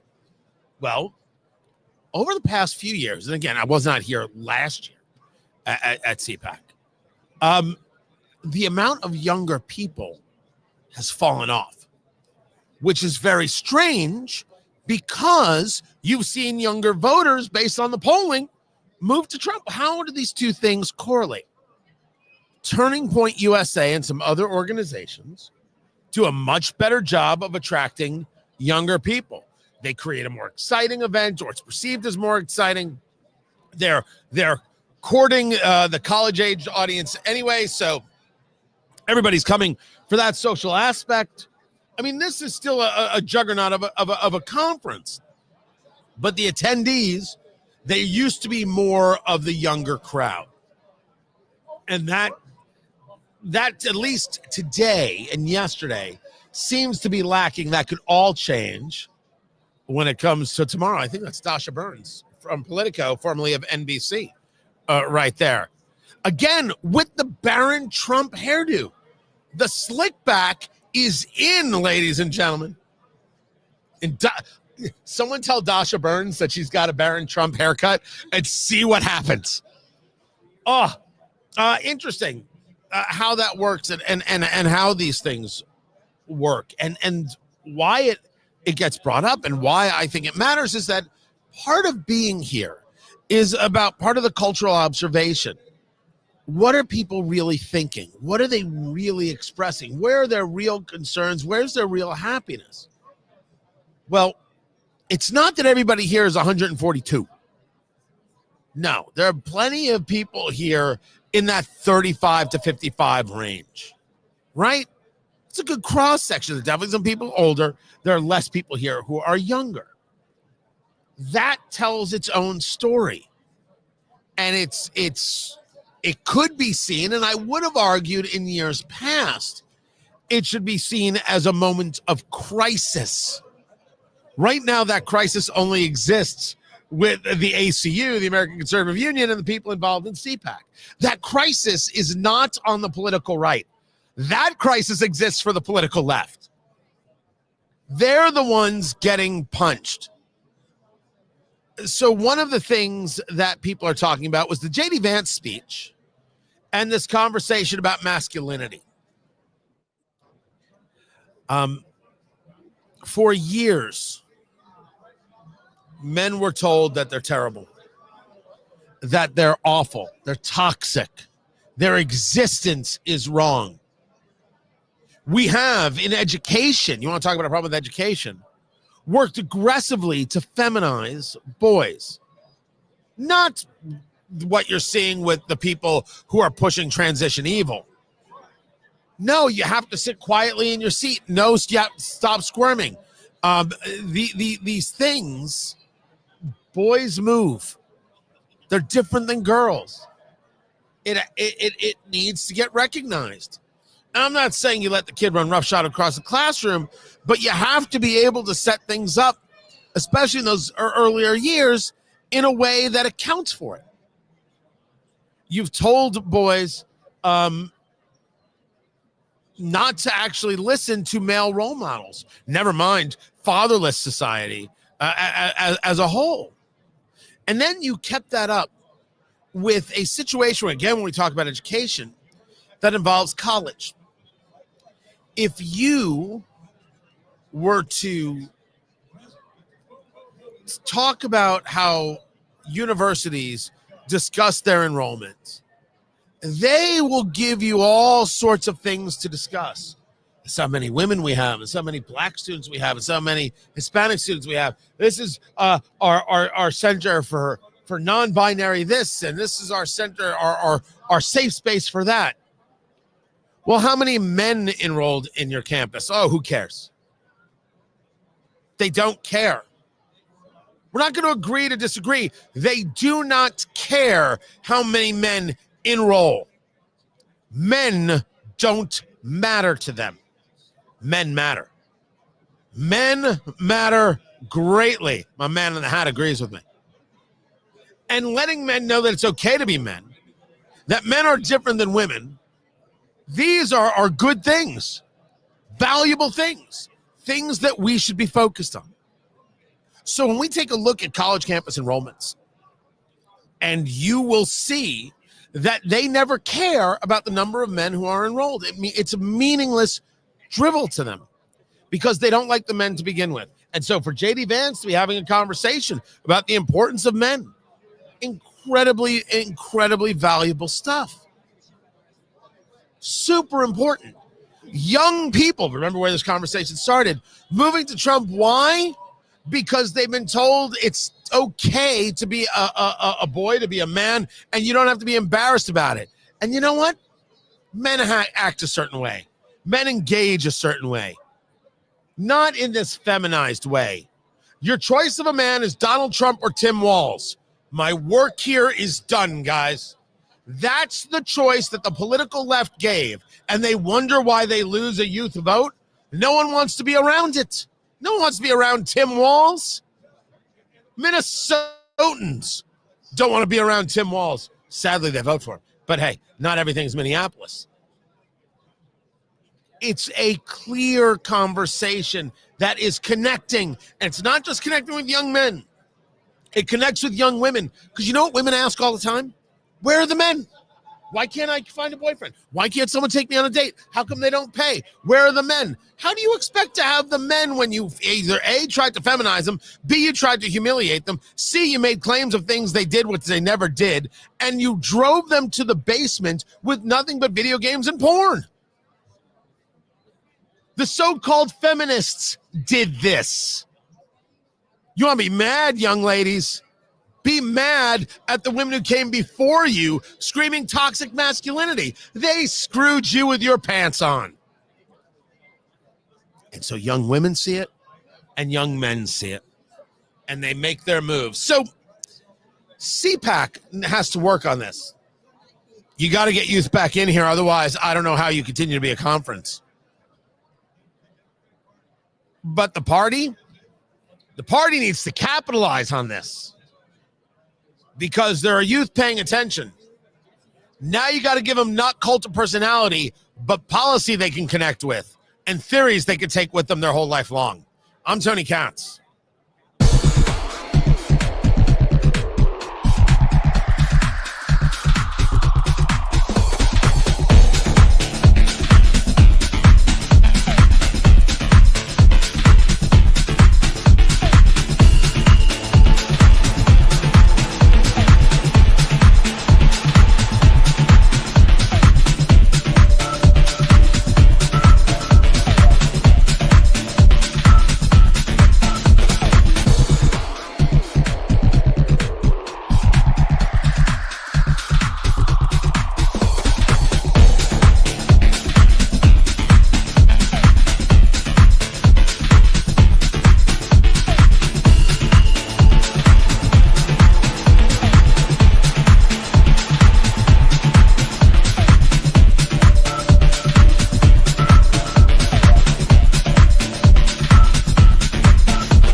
Driving to CPAC. And I said, yes. And he didn't respond, so I didn't know what he knew. So he needed to Oh no, I wanted to see if she wanted to continue the drive with me. I was trying to be supportive and helpful. Good Lord. Does from Fest? Because I'm busy. Are you on the air? I'm about to be. 1 minute. And the professional, leaving it alone. Shh. Look at this.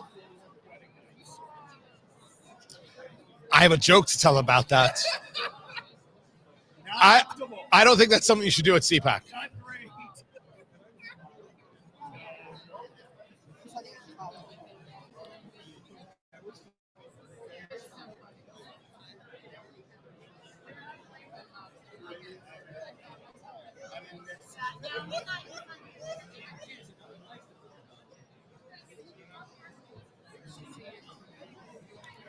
So according to Pam Bondi, the Epstein list is going to be a conversation. Good. But it only matters, and I say this to the Attorney General with as much clarity, as I can muster. It only matters if you prosecute those connected with child pornography, regardless of their party. I don't care who the Republican is, and I don't care how they're connected. I don't care who their daddy is. You were involved with Epstein. You were on the island. Prosecution. How could we not have it? How could that not be? So if you want to make a big deal of saying we're going to be opening up files and looking at who was with Epstein and do it, I'm okay with that.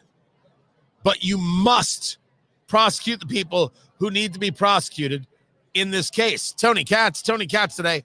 Good to be with you. Today's show paid for by Hoosiers for Opportunity, Prosperity, and Enterprise, and paid for by Americans for Prosperity, sponsored by Premier Arms, premierarms.com, your firearms specialist, premierarms.com. It's got to get done. It has to get done. If you're going to go after them, you're going to go after them. Then there's information out there about the Delta Airlines pilot. Delta Airlines pushing back against misleading assertions. That's their word, a misleading assertion. Misleading assertion was the name of my band in college. I don't know how many those jokes I've done today, but I'm going to do as many as possible. You keep count. Winner gets a new car. Winner does not get a new car. This about the crew on 4819. This is the plane, Toronto, where it lands and then flips upside down. You're like, how does that even happen?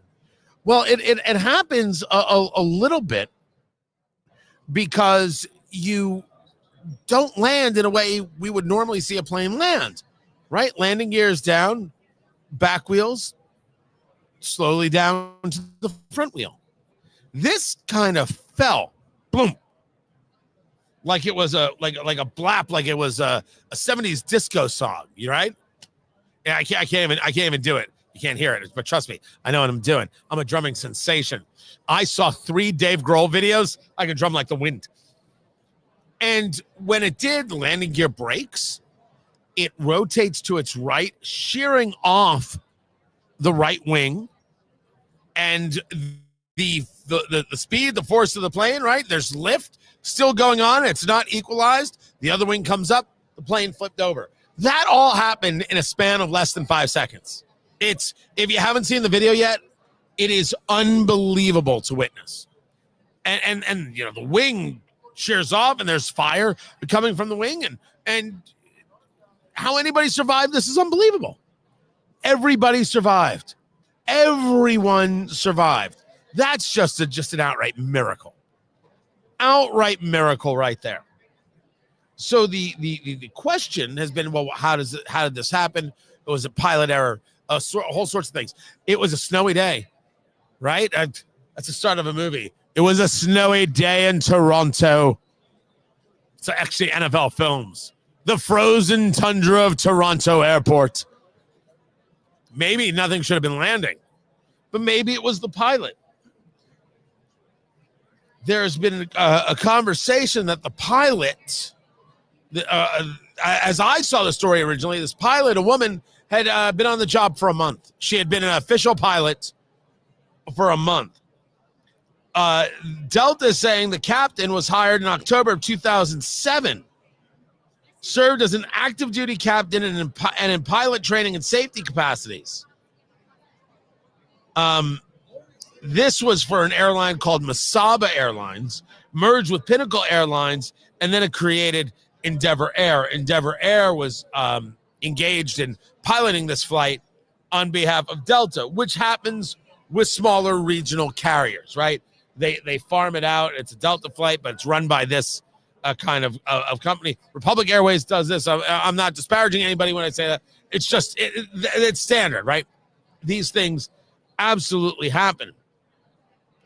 So Endeavor hired the first officer in January of 2024. She had been flying with the airline since she completed her training in April. Her flight time experience exceeded minimum federal requirements. The airline said that assertions that she failed training events are false. There are a lot of stories out there because people want to move these conversations to DEI. I don't argue against the reality that hiring has taken place all over the federal government based on characteristics and not based on talent. And I think that, yes, Pete Buttigieg, the former Secretary of Transportation, is absolutely guilty of that. And I will say again that I think Pete Buttigieg is an absolutely terrible guy.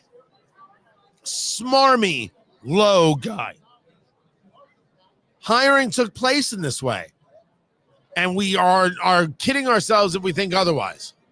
That hiring took place in this way is different than saying that everything that goes wrong is attributable to that hiring. So it's better if we get data. It's better if we hear a story. It's better if we find out what actually happened. And so far, what has been told about these pilots for this airline,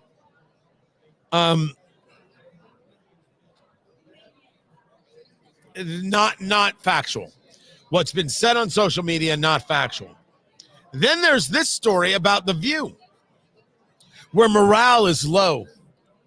Joy Behar has a case of the SADs. Sunny Hostin, not so sunny. Whoopi Goldberg could only muster a whoopee. That was basically me doing Chuck Schumer talking about Whoopi Goldberg. Whoopi Goldberg is an American treasure who I love and adore. And I like to say her name because it's so funny. Whoopi. Whoopi.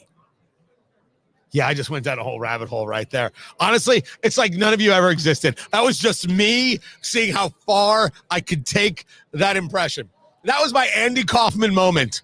If I was a real professional, I'd still be doing it. Here I come to save the day. I would still be doing it.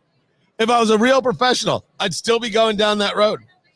Morale is low at The View because they've been asked to dial back their Trump criticisms. Why now? Well, because Trump won and Trump's popular and you want to keep your viewers. I reject the premise. I reject the premise that somehow ABC is fighting like, oh, yeah, we shouldn't do this. I reject. The argument has been that the political left cannot learn. Never mind that they will not, they cannot. This is their religion. This is their existence. How possibly could they change from that? How possibly could they more from that? I still hold true to. Someone said, hey, maybe a little less about Trump. And that's led to low morale? Well, it would prove the point if it led to low morale, that they have nothing else they can talk about. Not that they won't talk about, that they can talk about. This is what they have to do in order to survive. The only time I ever got a note in my entire radio career, I've talked about this before. The only time I ever got a note in my entire radio career, I was doing my morning show in Indianapolis, and the computer wasn't working. And I was complaining about the computer. My program director, David Wood, sent me a text message, and the text message read, shut up. It wasn't that clean. It wasn't that clean. I saw him after the show was done. I'm like, what is that? And he said, it's the morning, Tony. People are driving to work. Their car didn't start. Their computer's broken. Their kid yelled at them. Nobody cares about your computer issues. Shut up. Thank you. He was absolutely correct about that right away. By the way, 1,000% correct, right? But it is the only note that I've ever gotten and made the show better. It truly did. Are you telling me for everything that has happened over the last years regarding The View and Trump, no one ever said, hey, maybe a little bit less of this? Only now?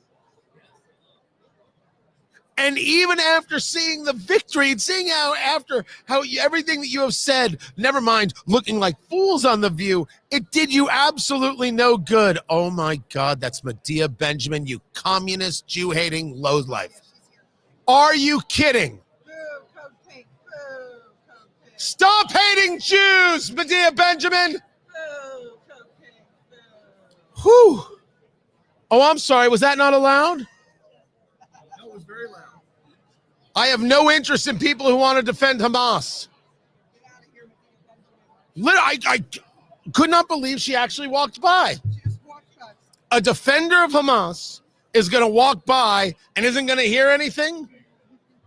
It's like the ladies of The View. Don't you know you're terrible at this stage of the game? Don't you know you're absolutely terrible at this stage of the game? Just awful, just the worst. They didn't know until now? That blows my mind. That is a knockout of a statement. Expect that if they can't mock Trump, if they can't hate Trump, that they'll eventually quit. Nah, the money's too good. They'll just figure this is temporary and they'll get back to mocking Trump later.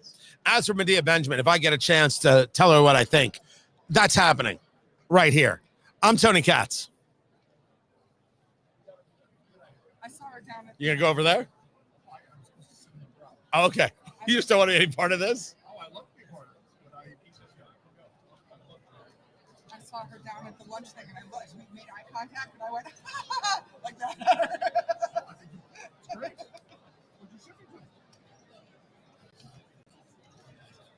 That felt real good.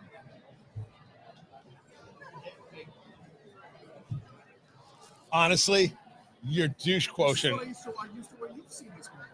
Andrew Langer, who fills in for the show, is wearing an Ed Hardy camo blazer. With an embroidered Velvet. Hold on. I'm putting it right. Look at that. That's honestly on a scale of 1 to douche. I mean, that's just huge. $45 on Amazon. $45 on Amazon? You got robbed. That's big. By the way, that blazer, you should have to shut down Amazon. You shouldn't be allowed to use it. I was a little surprised to see Medea Benjamin here. No quarter. None. First of all, filthy communist. And then follow up, Jew-hating filthy communist. Well, all communists are Jew haters, so I'm repeating myself. Filthy Jew-hating communist. 10,000%. Pure, raw, unadulterated evil. Now I'm like working through the conversation in my head. By the way, she had walked back, and I don't see her because I saw her coming back. Like, if she comes, I'm ready. Oh, I didn't see that. I'm ready. I'm doing the thing. Someone turned. I'm assuming nothing physical should befall this woman, but to be told what she is, no issue whatsoever. None. Oh, people might not know Medea Benjamin is Code Pink. Do you know Code Pink? That she leads that group. That's Medea Benjamin. That's who she is. Absolutely wretched human being.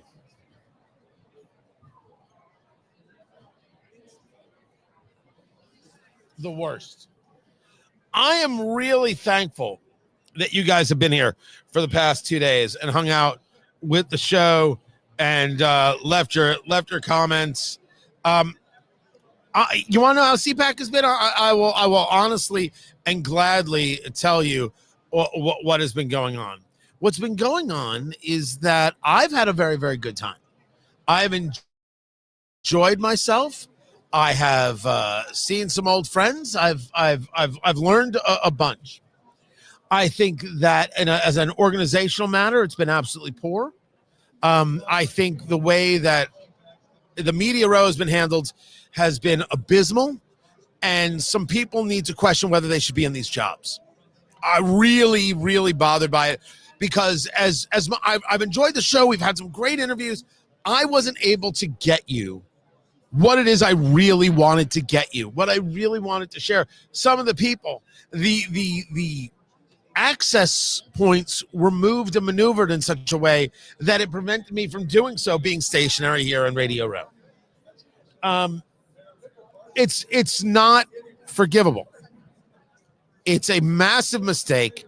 and it was purposeful in the way it was arranged, and I'm annoyed by it, and I have made my voice very, very clear. I come, right? I want to bring you everything. I want to bring you every last part of it. I want to bring you these people, right? We were going to speak to the Indiana Attorney General, Todd Rokita, who I speak to regularly anyway on my morning show. He was heading to do a panel, right? So okay, that's fine, but made himself available. So all the respect in the world. It's real. That has been an incredible disappointment. I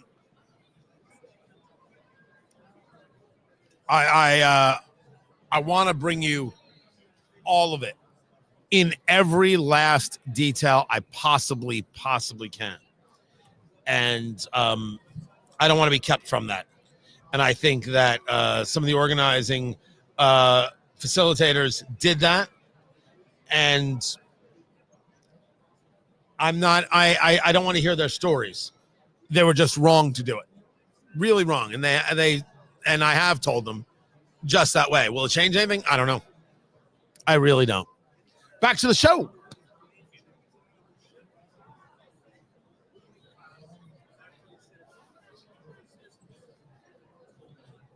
Well, at least this is a crowd. There is definitely a crowd here at CPAC, the Conservative Political Action Conference. Certainly more so than yesterday, just proving the point as people were making their way into the D.C. area. Tony Katz today, good to be with you. Today's show paid for by Hoosiers for Opportunity, Prosperity, and Enterprise, and paid for by Americans for Prosperity, sponsored by Premier Arms, premierarms.com. For all your firearm needs, premierarms.com. Very, very cool people. And I'm doing some very cool things with them, and I cannot wait to share with you the next couple weeks what's going on. It'll be so awesome. I was discussing with the live stream my take on the Conservative Political Action Conference, where we are here at CPAC, and that I would tell you that the younger crowd isn't here like they have been in past years, but they're definitely, as we knew it would happen on Friday, definitely people have showed up, and people seem in a pretty jovial mood. Winning is fun. Winning is fun, and a lot of people invested their whole selves in this, and family relationships in this, and lost those connections, and so this is a bit of a redemption feeling for them. I will only briefly say that I think from a logistical point of view, that the people here at CPAC didn't do things the way I would have liked them done. As a matter of fact, I'm being too kind. How things were handled for those of us on Radio Row, I think was abysmal, and I think that some people should question whether or not they have jobs tomorrow. I'm not a shy man. I'm not about to be anytime soon. I think that the people here they don't think that Trump's moving too fast. They just want to make sure that he's doing everything they've heard he's doing so they can run with him. There is not a single ounce in the 48 hours that we've been here, myself and Sarah, who runs all our digital, and Kira Davis, who you hear fill in for me, Andrew Langer, who you hear fill in for me, Derek Hunter, who you hear fill in for me. We're all here. There is not an ounce of buyer's remorse. There is not an ounce of I wish Trump would slow. None of that. There is just be clear with us on what is happening so we can run with you, because we will. You're going through the wall, we're going through the wall. You're going through the fire, we're going through the fire. You're going over, you're going under, you're going around. We're in. If anybody questions at all whether support is waning, this crowd says absolutely not. And I think that might be the biggest takeaway. No one is saying, man, wish you'd do more of this, or man, I wish you'd do more of that. They're like, he's doing these things and we like these things. I think the only person talking like that is me, which this is just, I'm terrible, I know. But it is true. They're down. and they're versed, right? One of the things that is very different about this crowd than crowds prior, they are fully versed in Trumpism. They can tell you, okay, here's what he said, but here's what I think he meant. Like, it moves that quickly. And so they've all brought about the language. And that's something Trump didn't have in the first 4 years. He had people who were down with him, but he didn't have this. This is what he's built. This is what the last 4 years have done. And that's something to see. My thanks to Hoosiers for opportunity, prosperity, and enterprise. My thanks to Americans for Prosperity, and my thanks to Premier Arms. Producer Landon back in D.C. Sarah right here. Or Landon's back in Indy. Sarah's here in D.C. Matt Himlin, David Wood, the entire engineering crew. It's been a good time at CPAC. More video coming. Find everything at TonyKatz.com. Monday, everyone. Take care. This man agreed with me. Tony, This man agreed with me. His name's Michael. this is your point. That's my cousin. It's not your cousin. Trump looks like he is sitting there and letting people do the talking. And like the Hannity interview, he let Elon Musk talk and talk and talk. And what a difference from 2017, from 2016. When the spotlight was on him. And look at his success rate on his appointees. We haven't even gotten into the point of not taking office in 2020 helped him tremendously. Yeah. Today's day 30. Day Yep. 31 today. See? And that's just Michael right there. It's just proving the point. He was standing there while I was doing the show, and he's like, "Yep, that's right. That is accurate. It is the language thing. Everybody, they're totally on it. They're totally bought in. It's going to take something egregious for people to be like, whoa, and slow up, and that hasn't happened yet. And these cuts are not it. We want what's the piece of raw meat we're getting tonight before the weekend, right? Don't make us wait till Monday. Give us something to chew on over the weekend. Maybe Cash Patel has something for us.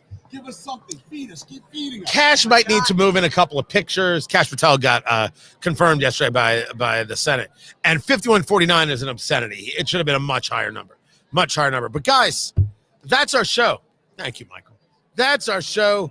That's how we do it. I want to thank you again. Really do appreciate you being here, being a part of what we do. I am cigar bound. That is happening. Can't thank you guys enough. I'll be back on Monday.